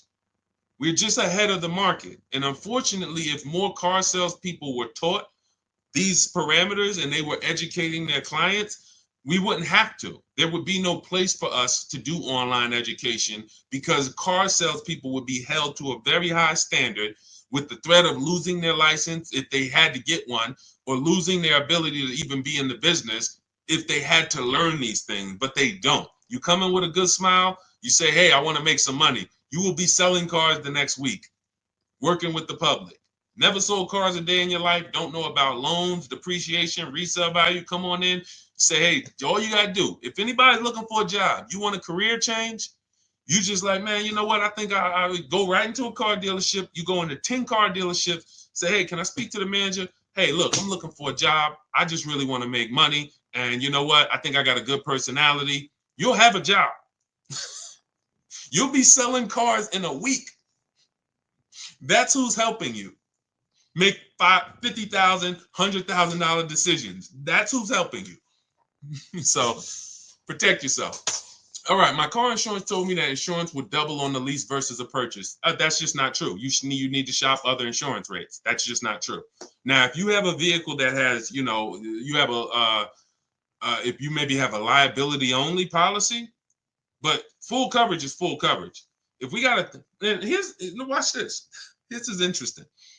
When you lease, what shows up on your credit report, when I lease, like, let's say I lease a $30,000 car.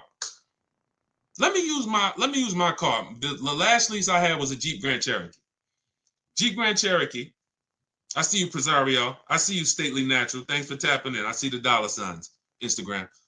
What I noticed, like, all right, I got a $33,000, $35,000 Jeep Grand Cherokee Laredo, 2018. I leased it for $330 a month. No money down, $330 a month. I paid about $12,000 over 39 months. When I pulled up my credit report, that's the amount that shows. 12,000. 12,000. Why is this important? Well, if I had purchased that $35,000 vehicle, how much is showing on my credit report? Balance due. 33, 34, 35,000. Whatever the whole loan is. So now outstanding is 12,000. Outstanding is 12,000. If God forbid the vehicle's totaled, the insurance company pays it off and I go get another vehicle. I don't have to worry about losses or anything like that. Now, if I put money down, that's a different question. That's the reason why we need to know our risk of putting money down on a lease, because if the vehicle's stolen or totaled, you don't get the money back. So it's very important. That's another reason we shop for every lease with no money down. Very important. But when it comes to insurance, the same vehicle that I'm driving for $33,000 that I leased is the same vehicle that that if I purchased it, I would need to insure with full coverage. Nothing changes, but with a lease, I'm responsible for less.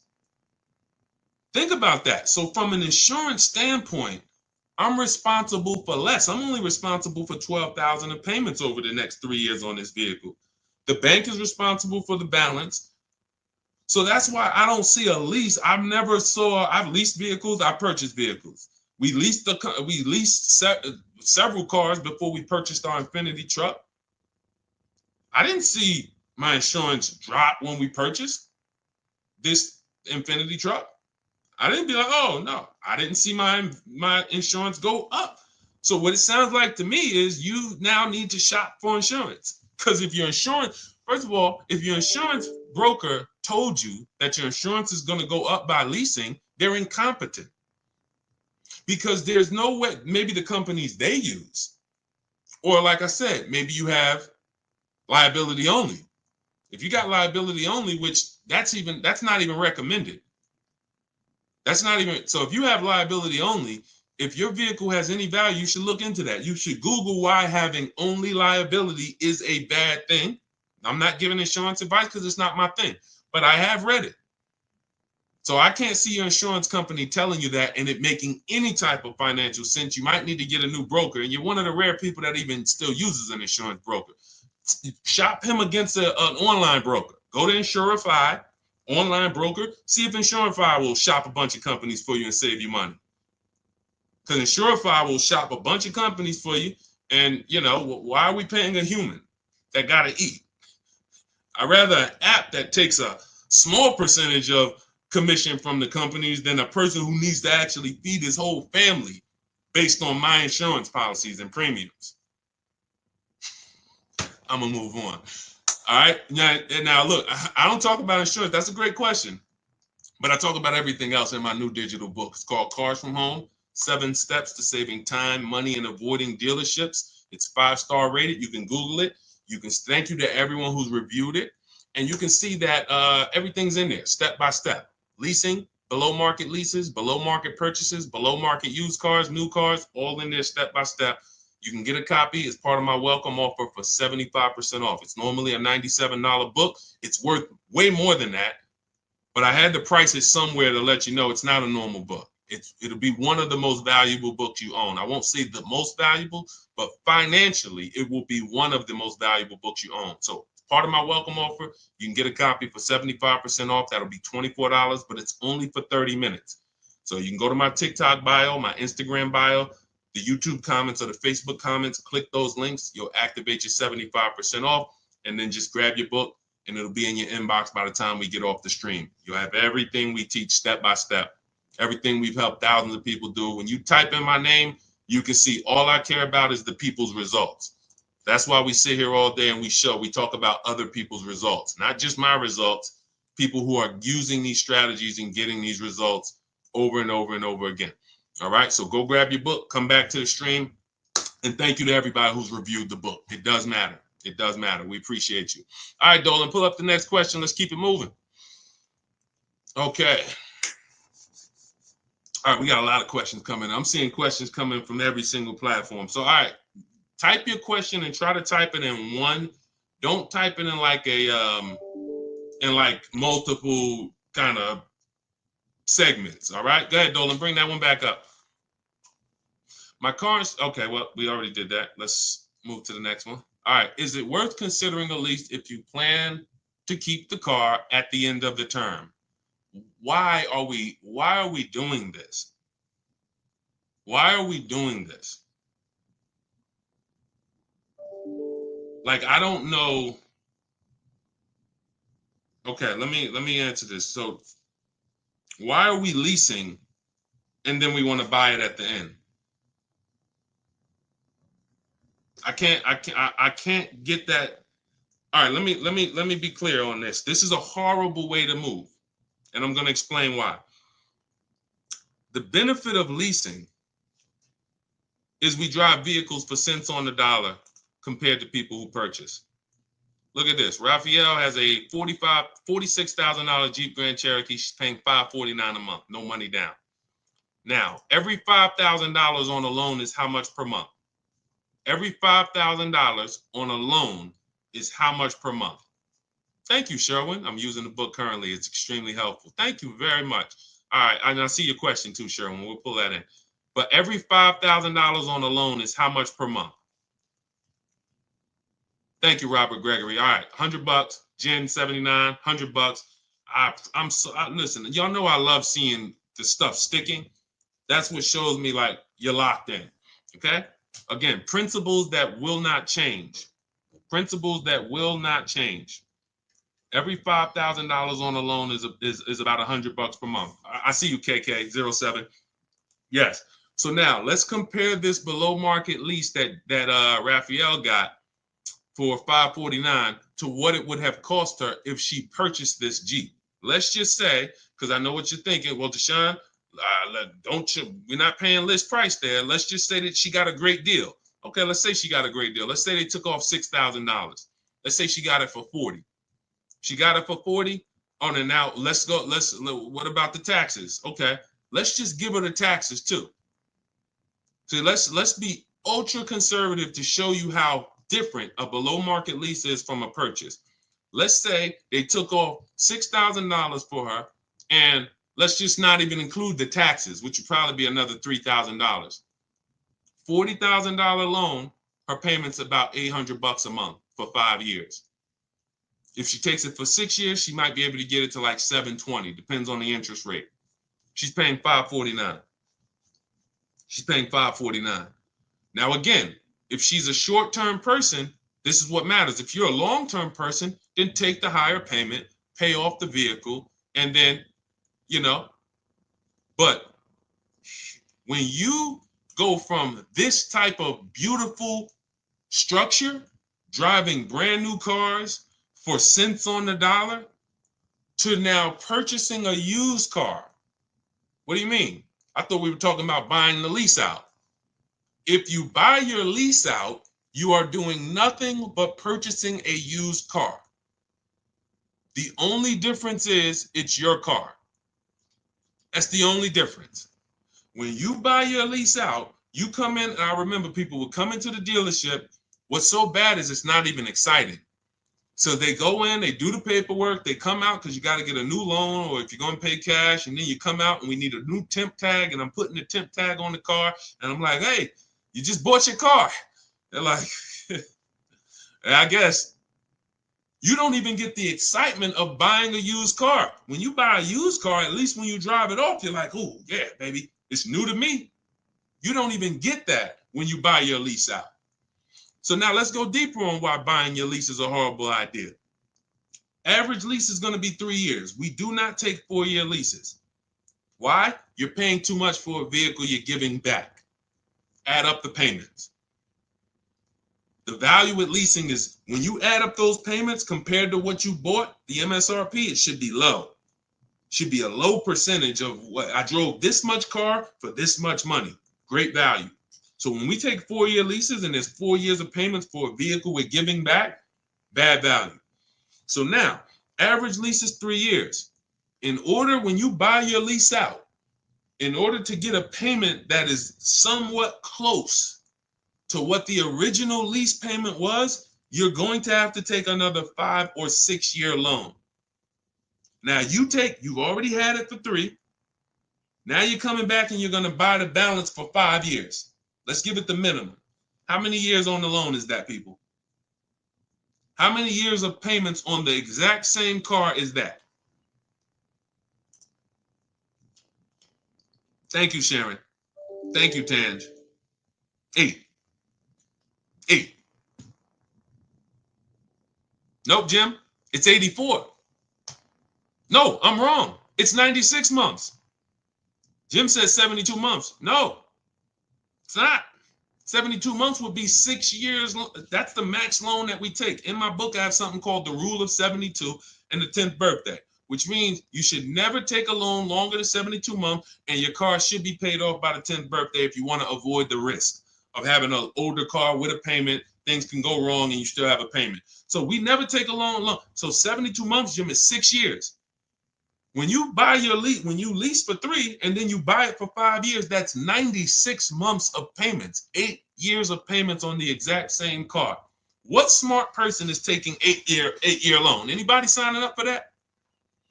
Any of you walking into a dealership saying, hey, give me the 96-month loan? Anybody? Is anyone going to walk into a car dealership at any point and say, hey, all right, show me what it looks like for 96 months? I'm seeing, look, we're on 4 platforms. I was quiet on Instagram. Sharon said no. Anybody? Never, right? But we have tons of people. Look, Tan said, hell no. But we have tons of people who have leased their vehicle for 3 years and they go and buy it they buy the balance out with a 5-year loan. And there are some who take a 6-year loan. And I'm going to tell you why, because I remember when I started teaching this for our books, my Infinity lease was ending. And I said, you know what? I want to look at, my payment was $390 on that last Infinity. I wanted to see how much it would have cost me to have a payment close to a $390 payment to buy out the balance on the Infinity, 6 years. And it was a little higher. It was like $410.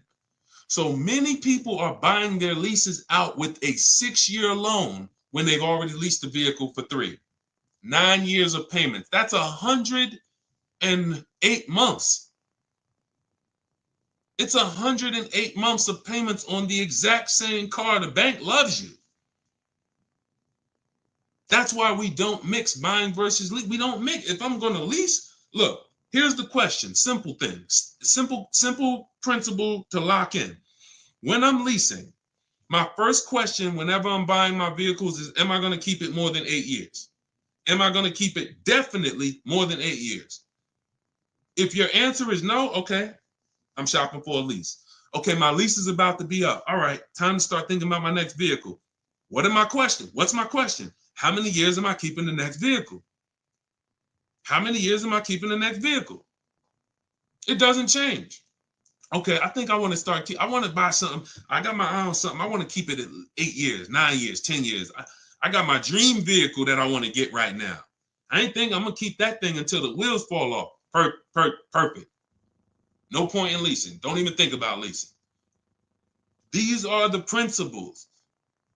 Because the depreciation, a person who's driving a below market lease, you cannot catch up with them if you purchase. If you got a used car, if you bought a new car, doesn't matter. They're driving vehicles for so cheap. Below market leases. I'm not talking about commercial leases. I ain't talking about the stuff you hear your people saying, man, look at I'm paying a lot for this lease. That ain't us. Don't listen to people who don't know how to get below market deals. They're going to tell you, look at Teddy, $73,000 BMW, $829 a month. His final payment, that was his counter offer, $856 a month. He uses our system. One of the things I teach is we do this from home. We go online, we contact multiple dealers. We actually contact 25 dealers in about 20 minutes. I have email scripts that you use, you copy and paste, and we get at least 5 offers and then we choose the best offer. Very rarely is the best offer going to be your closest dealer. Like, look at the closest dealer. He said his closest dealer's offer came in at 937. His best offer was 856. So the closest dealer is not usually going to be your best offer, because when they see a zip code, they think, oh, when I worked for Mercedes, they told us that they told us NADA tells us most customers only shop 2 dealers. Car dealers know that about you when you walk in. So that means, all right, we're going to talk to this person. Odds are they're not going to shop us, and they're going to try to negotiate with us, and that's okay. We'll tell them we're giving them a good deal. We'll take off $5,000. We'll show them this, but we'll never give them, see, 8 out of 10 dealers are not going to go below a certain number. So you don't know that when you say, look, you might think, let me show you how dangerous negotiating with a dealer one-to-one is and why we never do it. You take somebody like Sean. Sean gets $21,000 off of his F-150 Lightning. If he had negotiated with one dealer on this, let me go to his follow-up, because he was asking me, did I think this was a great deal? And I said, well, if it's your best offer, then it's a great deal. Hold on. Let me see. Can I find this follow-up on Sean? See, I want y'all to understand, we never talk numbers in a dealer. We never talk numbers in a dealer. You don't have any leverage. You cannot shop competitors. And the only way that you're going to get a great deal is shopping competitors. In fact, I don't need to go deep on that. I don't need to go deep on that. When you don't shop, when you don't step back and get multiple offers, somebody might take off $7,000. There's somebody who bought an F-150 Lightning just like Sean, just like the $21,000 discount I just showed you with Sean. And they were in the dealer and they were negotiating back and forth, back and forth, back and forth. And that guy or that woman went home and said, guess what? I got a great deal on this truck, $73,000. Guess how much I got him to take off? Oh, how much? $12,000. Ooh, $12,000. That's good. That's the biggest discount we ever got. Yeah, I roughed him up. Yeah, he didn't want to do it. But meanwhile, what do we know? Sean shopped the whole market, got multiple dealers, saw several offers, saw the $12,000 discount, saw the $7,000 discount, saw a $15,000 discount. And then this one dealer comes in who's far away from him, who said, hey, I'll take off $21,000. I'm on my way. That's why we never talk numbers in the dealership. That's why our system is called Cars from Home. 90% to sometimes 100% of what we do and how we get these below market deals is done from home, not in the dealership.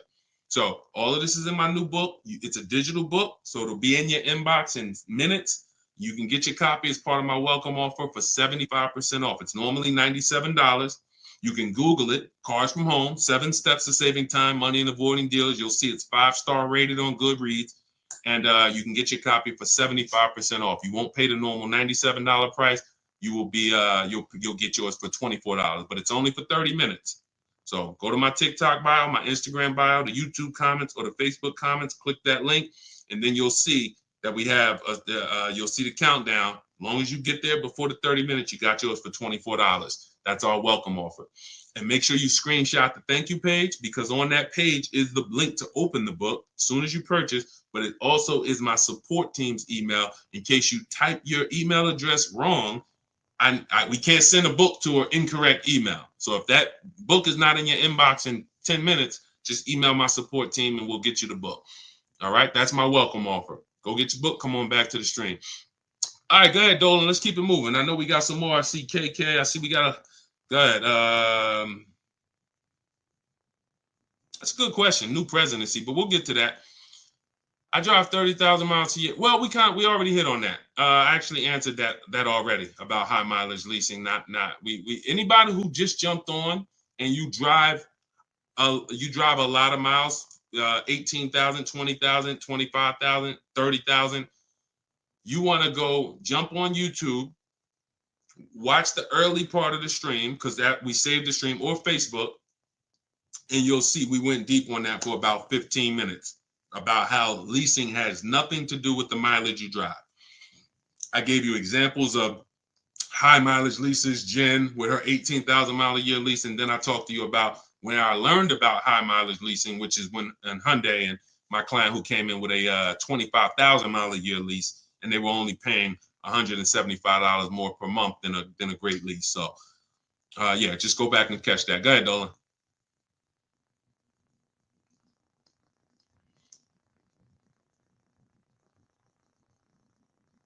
Go ahead, Dolan. This is a similar question. 30,000 K lease with just a similar question.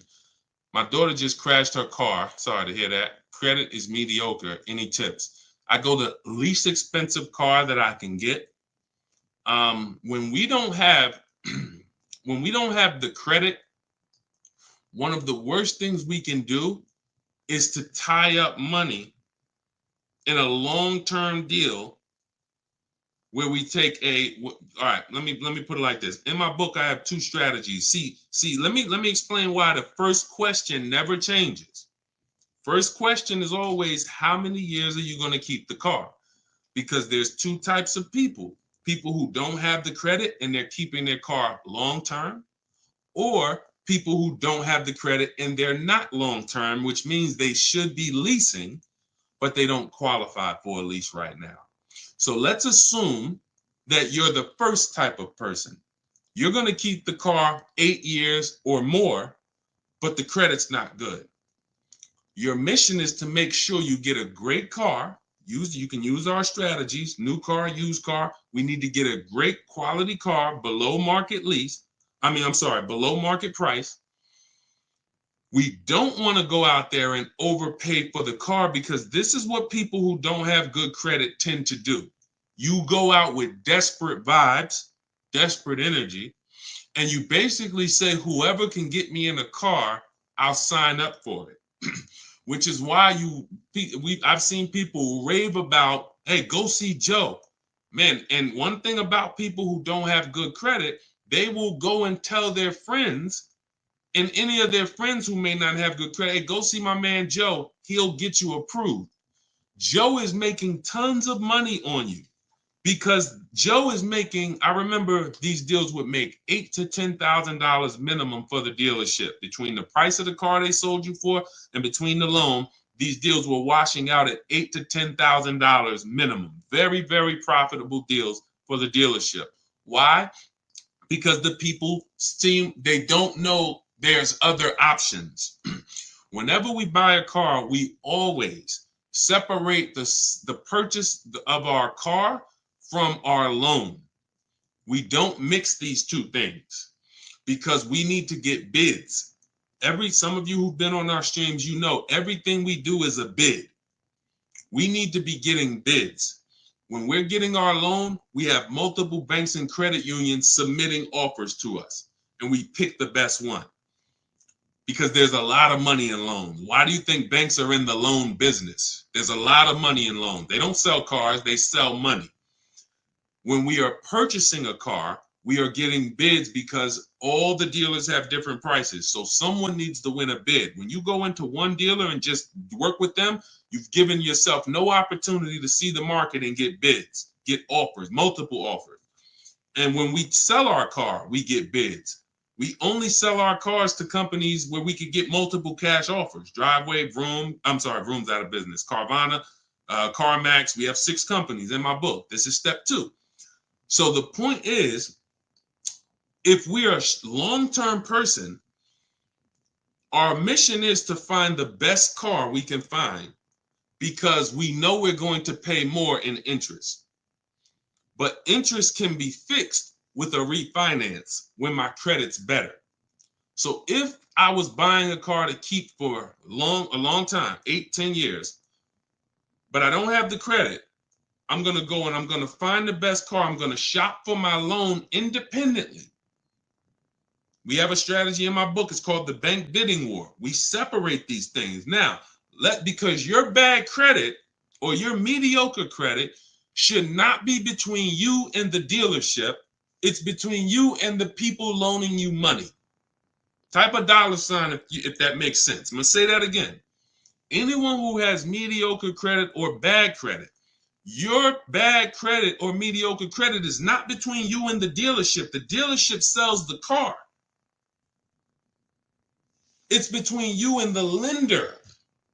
The lender comes to you and says, hey, all right, you're buying a $20,000 car here. We'll loan you the money, but we got to charge you 22%. Cool. I got a great price on the car, though. I got a great price on that car, which makes it even better for the lender because they're going to see, okay, the loan to value rate. Yeah, you did get a great price on the car. Helps us just in case we need to repo the car. We like that you're not underwater. Versus walking into a dealer saying, hey, you know what? My credit's not good. Can you get me approved? Now, not only are you going to pay 22%, but you're going to pay for the same car that you could have got on the market for 20. They're going to charge you 23 plus interest. So now they're burying you because you came in desperate. So my mission would be to find a great car, shop for my loan separately, and then realize, all right, if I'm paying 22%, all right, let me work on my credit. Work on my credit. Great. Year from now, 18 months from now, I got good credit. Let me refinance this car loan. I'm keeping the car though. That's different than a person who's not going to keep the car. It's a short-term person. If I'm a short-term person, I should be leasing, but I can't qualify for a lease right now because I'm not at like a 660 credit score or higher. Let me just shop. All right, let me go and I'm gonna buy an inexpensive car, least expensive car I could get, $10,000, $12,000 quality car, and then I'm gonna flip out of that car in 2 years. I'm gonna have 2 years of on-time payments, build up my credit, and then I'm flipping into a lease. Everything we just laid out is not what most people do. Most people will go in, they say, look, my credit's not good, but I want to get that $23,000, Honda Civic with all the features. Honda Accord with all the features that I want. Boom. Now they're overpaying for the car, not really shopping for a quality car. Maybe they got it if it's a Honda, but you still could get a bad Honda. Are you checking service records? Are you checking accident history? You could have a great car, but you bought a bad one. And most people don't want to sacrifice. They just want to go in and get the car. So that's the two strategies. Those are both in my book, by the way. Short-term strategies for people with bad credit. I should be leasing, Deshone, but I can't qualify right now. What's my setup? So that in 2 years, I am leasing brand new cars.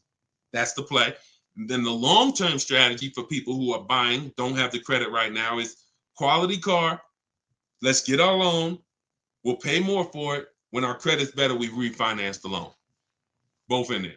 So if you want to get your copy of Cars from Home, my new digital book, it's 5-star rated, you can go to my TikTok bio, my welcome offer, 75% off. You'll have everything I laid out step by step and more.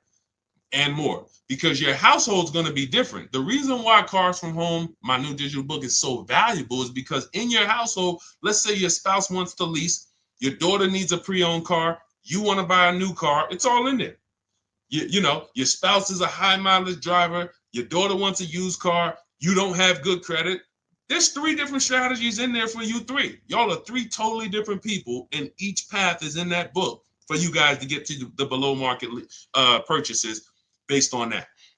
Okay, so if you want your copy, go get it. It's part of my welcome offer, 75% off, but only for 30 minutes. In my TikTok bio, my Instagram bio, the YouTube comments, or the Facebook comments, click that link, go grab your book. You'll get it for $24 instead of the normal $97 price, as long as you get there before the 30-minute timer expires. Right? Go ahead, Dolan, shoot the next one up.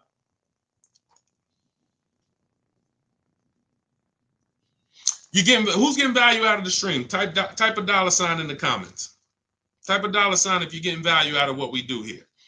We hold ourselves accountable to not holding back. The reason why, we never hold back. It's all about, if you can remember all of this. I got tons of free videos that's been hitting the airwaves for 3 years. You want to try to maneuver through them all, piece stuff together, God bless you.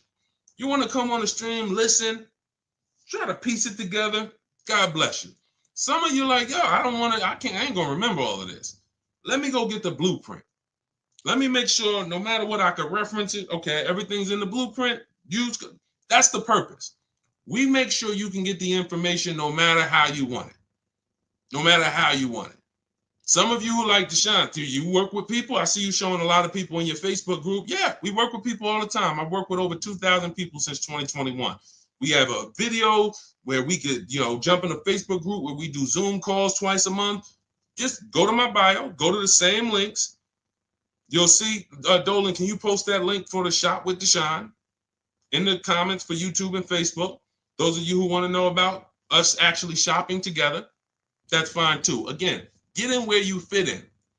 Whatever, I don't care how you get the information, use it so that you can keep this money in your family's bank account and out of these cars. These cars are sucking up people's money like relentlessly.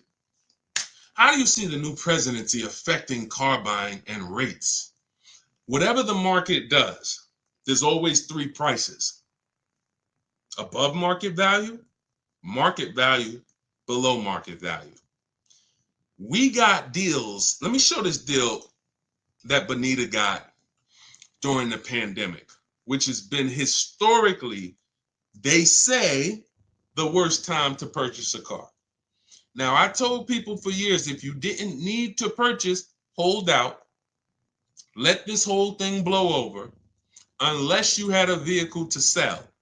Because if you had vehicles to sell that you could sell, cash out, because they were worth $7,000 to $10,000 to $12,000 more than they would be worth today.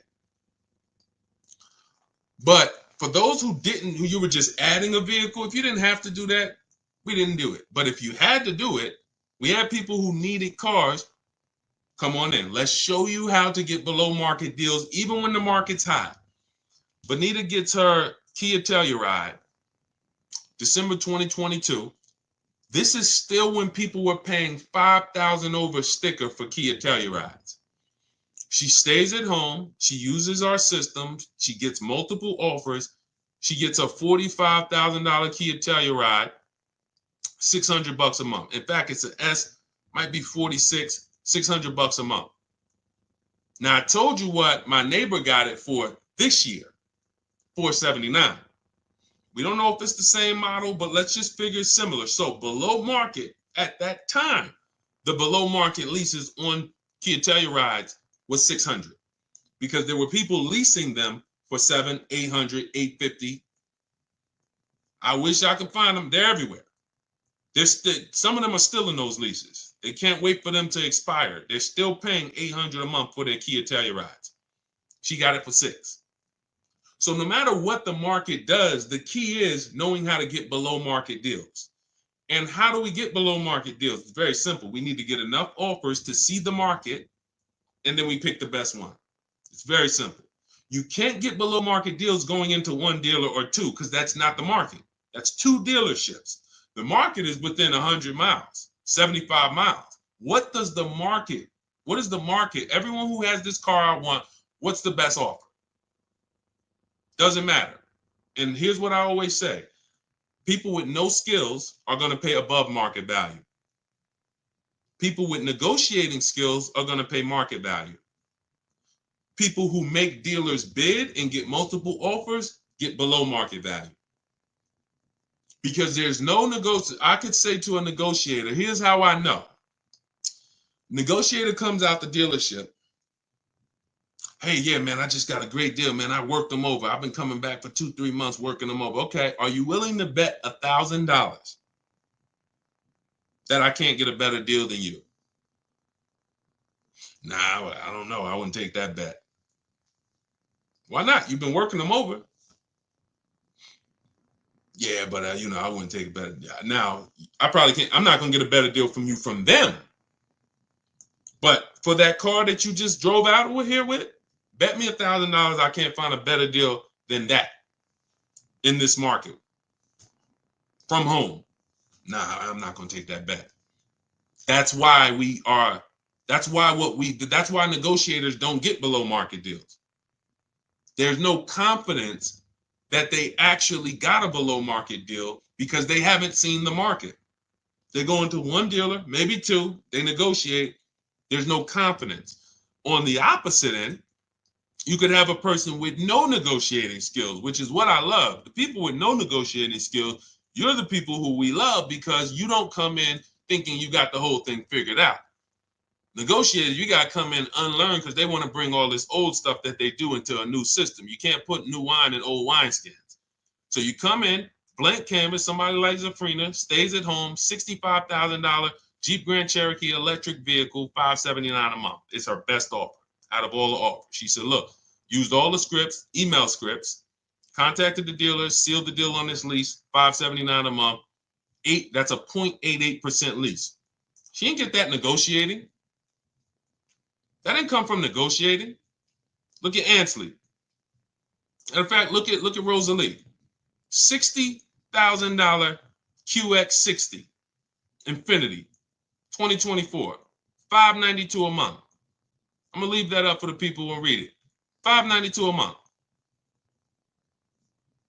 Not from negotiating. She didn't get that going back and forth, sweating, sitting at home, letting the market come to her. So a presidency is not going to change anything. No matter what the market does, we are going to be getting below market lease deals, below market purchase deals, below market used car deals. It's not going to change. People with no strategies are going to just broadcast to you. There's no deals out here.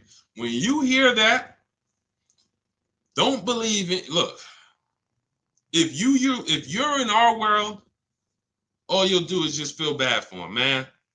Listen, man, you should check this book out. Get all these offers, man. You like call around. Even if you tell them, call around. Get at least 5 offers. Even if you can't get them to come over to our world, totally. Hey, call around, man. Call a couple dealers. Get at least 5 offers. Don't just go to this one-to-one thing. Oh, man, yeah, cars are expensive now. Anyone talking like that, they don't know how to shop. So what they want to do is broadcast that to you and have you be like, oh, there's no deals out here. Now you walk into a dealership and you just like, hey, yeah, man, you know, I know it's no deal. I think about we used to get deals back in the day, man. We would get big discounts off, and the car salesman sitting there like, yeah, it's crazy how the market's changed, right? Like we can't even, you know, these cars are now selling for, you know, there's no cars out here, right? You know, inventory is still limited. Is it? Yeah, man, it's, yeah, after the pandemic, you know, we had the pandemic with the chips, you know, we had the, you know, then we had the strike. You remember the auto worker strike? Yeah, that's right. Dang, man, it's like we just keep getting hit like, oh, and then we just got to pay it, right? It just falls on us. Yeah, it's sad, but look, here's what I do. I'm going to talk to my manager, and we're going to make you the best possible deal we can. I guarantee you that. All right, man, you're going to have to work with me. Man, you sitting there with a shark. You are blood in a shark's mouth. He can taste it. You just said everything I need you to say for me to know that I'm about to make 5, 10. I might make a $1,200, $1,500 commission on you because I'm gonna make 10 grand for the dealership. These people are not your friends. And look, I'm the bad news first person. Look, I don't leave you there though. So I'm not the person who sits here and just goes bad news. But I gotta tell you that that you shopping the way they have programmed you to shop is bad.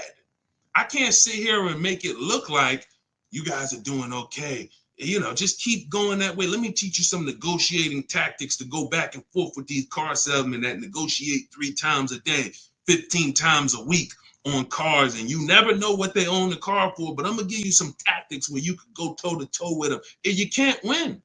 You don't know what they own the car for. You don't know. The name of the game is step out of it, step back, relax at home where you're in control, use the internet, a beautiful tool that allows us to shop for TVs, shop for groceries. We can shop for all of these things comparatively, right? Using the internet. We just use it for cars. That's exactly, Sherwin. That's why we need the 25-5. Exactly. How can you tell if you're getting a deal when you're looking for a vehicle that is being marked up? Multiple offers. It's very simple. We expose the dealers who are charging high prices. Let's go back to Teddy's deal. I would assume that on Teddy's BMW here, $73,000 BMW, he said his highest offer, he said, I received 10 offers. I only used the scripts provided. That's the email scripts. closed on a 2024 BMW i4 M50, $856 a month. His highest offer during this process was $1,123. There's no doubt that that was a marked up offer. That dealer is going to sell that car to someone else. But when we shop, we're talking to people online by email, and we're getting their best offers. Some dealers' best offers are marked up. That's just what they do. They would rather not sell the car to us because they know someone's going to walk in tomorrow that I could sell this car to for $1,100 a month. No problem. It's just not going to be me, or it's not going to be one of us. But that's okay, because if they weren't selling it for $1,100 a month, they wouldn't have made that offer to Teddy when he gave them everything they needed to make him an offer. Here's our offer, Teddy. Take it or leave it. It's $1,100 a month. No problem. But I got another offer for $986, and his best offer ends up being $856 a month. So it's not about negotiating with dealers with markups. It's about exposing the dealers who don't have markups. It's about exposing the dealers who have markup. Okay, yep, I can see you just, yep. Hey, this one dealer said it's no rebates on the car. He didn't include the rebates in our offer. That's fine. Hey, this other offer over here, great. Oh, he says it's $5,000 in rebates that he gave me. What's the difference? One's a liar who wants to make a lot of money, and one's not. Now, if you were in that dealership negotiating back and forth with that liar, you can't win. You might think, oh, he took off $5,000, but he still has another $7,000 that he's not taking off no matter what. He'd rather you leave and say, hey, look, well, I'm not going below that. That's our best offer. That's not the market's best offer. That's just our best offer. He's not lying to you. But his competitor that's 45 miles away, oh, his best offer is $10,000 less. This is how different the market is. This is why the 25-5, Stephen, is Sherwin, is it's just the beautiful. Wait, we just got the live paused on Instagram. Oh, I think we hit the time on Instagram. Well, either way. So that is what that's the name of the game. You have to see for yourself. Again, all of these people we've talked about so far, the people who I've shown you, you can see a lot of people in my comments on some of my bigger Facebook social media videos. You'll see people who just post, because we get DMs all the time, we get emails all the time, all the time. Yeah, I just used this. Like, I haven't even read some of these because I don't really. These emails are a little harder to bring in, because I like to bring in the pictures when people show me. I like when people send me their pictures as well as the details of the deal. But we get these all the time. Look, for my new car, I'm at 1.34%. So I know, thank you, capital letters, I know I got a good deal. Look, using your strategies, I calculate that I did not get a good lease deal on the Pathfinder, which turned out to be 1.64, but that won't ever happen again. Awesome, Kamika. Oh, Kanika, sorry, that looked like an M. So she assessed using the 1.5% rule. She did her math for her old lease, and she's like, dang, I didn't get a good lease deal last time. Perfect. But she's like, it's never going to happen again. Now this new lease deal, for my new car, I'm at 1.34. So I know I got a good deal. Further proof that there's about $10,000 difference in the price of these vehicles. But I'm saying that I'm paying the same price monthly that I was paying on the lower trim with way less features. Using your books and scripts, I negotiated with about 6 different dealers, with the best offer coming in right at 1.5, and then at the very top of my budget. I was about to move to my Plan B vehicle when a 1.38 offer came in, and then we have a counter offer calculator. She ended up getting another $15 off, bringing it to 1.3%. Look, I will be using your book to help my mom with her vehicle purchase next year, and for myself and my family for years and years to come.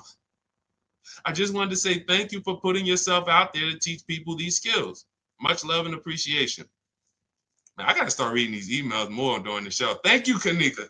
That just gives you a nice, warm, fuzzy feeling. See, I don't care about nothing else but people keeping money in their house. That's what I hold myself accountable to. All of these people out here teaching stuff, and if they ain't getting results for their people, they shouldn't be teaching. I don't care about no followers. What the heck do I care about followers if the people who following me ain't saving money on cars? What does that do? Oh, you got 2 million followers. Who's saving money on cars? Who's not going to dealerships? Who's sitting at home enjoying car shopping? Probably about 50,000 of them. That's who I care about. I appreciate all the 2 million, but the 50,000 is who. They're the ones who results. That's all I care about, man. Thank you, Kanika. That's beautiful. I might have to read one more. Hold on, because I pulled these into the show, but I'm like, I haven't read them in a while. Hold on. Thank you so much for these resources. I read your entire book last night. I've already been underway and trying to put my deal together. What a great book. I have my quotes together, and now I'm ready to take the next step with the calculator. We have like 5 calculators in the book that we invented. Can't get them on Google. Literally counter offer calculators, budgeting calculators, stuff that, we invented. Wrote the code for it. It's in there. However, he just said, however, I do see your lease calculators for 12,000 miles per year. Do you have something I can use for 15 per year? So that was just a question that he wrote to me, just saying how great the book was and him having a strategy. And then, once he gets to the next stage, he sees we adjust the miles after. So again, it's all step by step. When we accept offers at 12, but we know we need 15, we always see sometimes because people think ahead, they're like, wait, hold on, I need 12, I need 15, I need 18, but it said we shop for 12. But once you shop for 12 and we're reviewing our offers, that's when I say, now here's when we pick the best offer and then adjust our mileage with that dealer. We need to find the best dealer first, then we adjust our offers. Okay? But yeah, I mean, it does. See, it's the confidence of having a plan.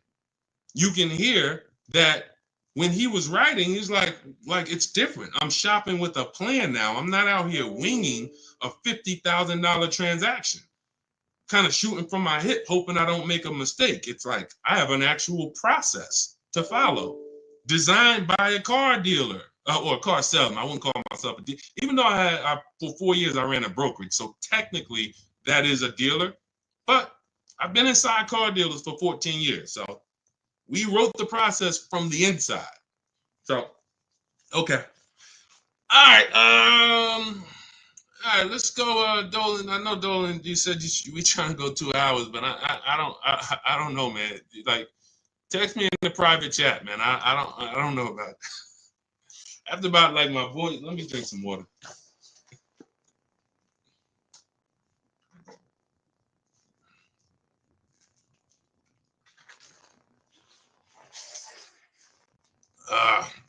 If you lease, do you have to pay the taxes? They go in the payment. When we lease, we have a template that we send out to dealers. And here's what it says. You have to tell dealers how to give you the offer. Part of the problem with why your shopping online is not working, why it's frustrating, it's 2 reasons. 80% of dealers are here to make it hard because making it hard makes them more money. They are trying to frustrate you to get you to come in. That's why you notice, who notices, type right. Type right if you notice this.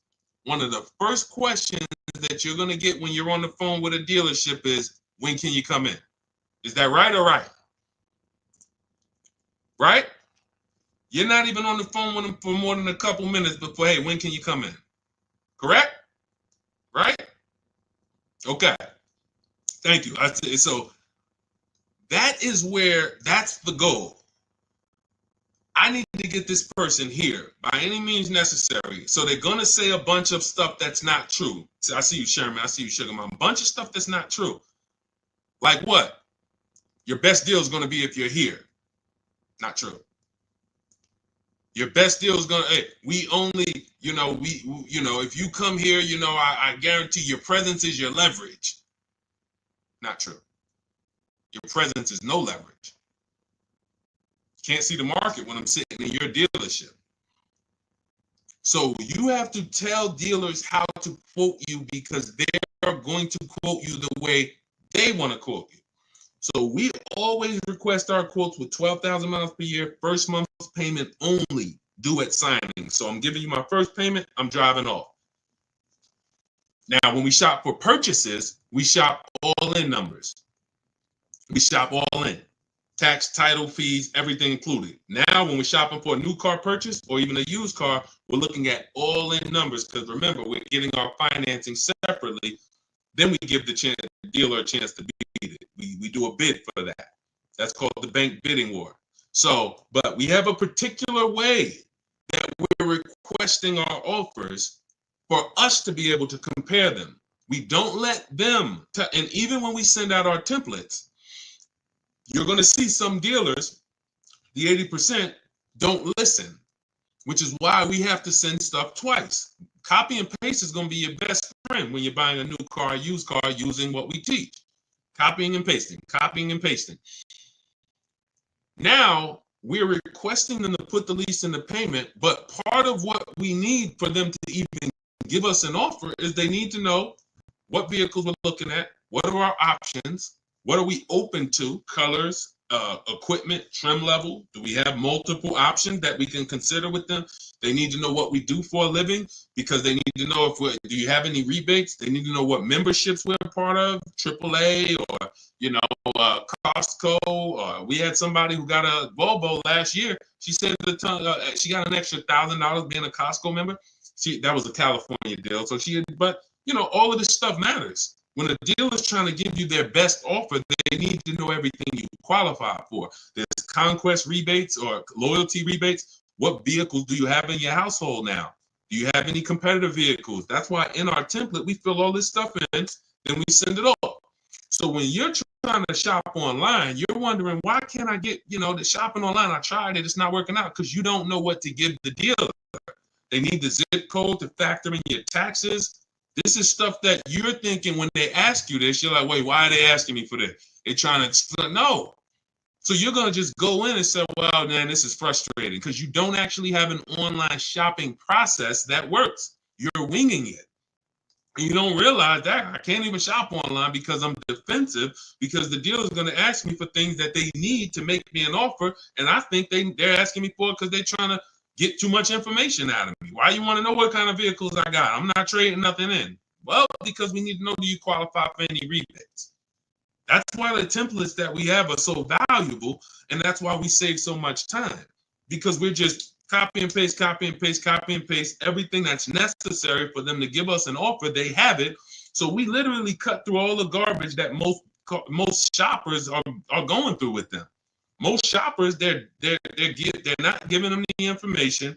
It's a horrible experience for both people, the shopper and the car salesman, because they're like, yo, this person just, man. And they really are like, yo, if you just come in, and the person's gonna come in because they just don't know. Like, we can't do this. You don't realize that we need this information. But our process is great for both people. Because you fill in the templates. All right, yo, here's what I do for a living. Here's my cars. Here's my deadline. Here's my profession. Here's my memberships. Boom, here you go.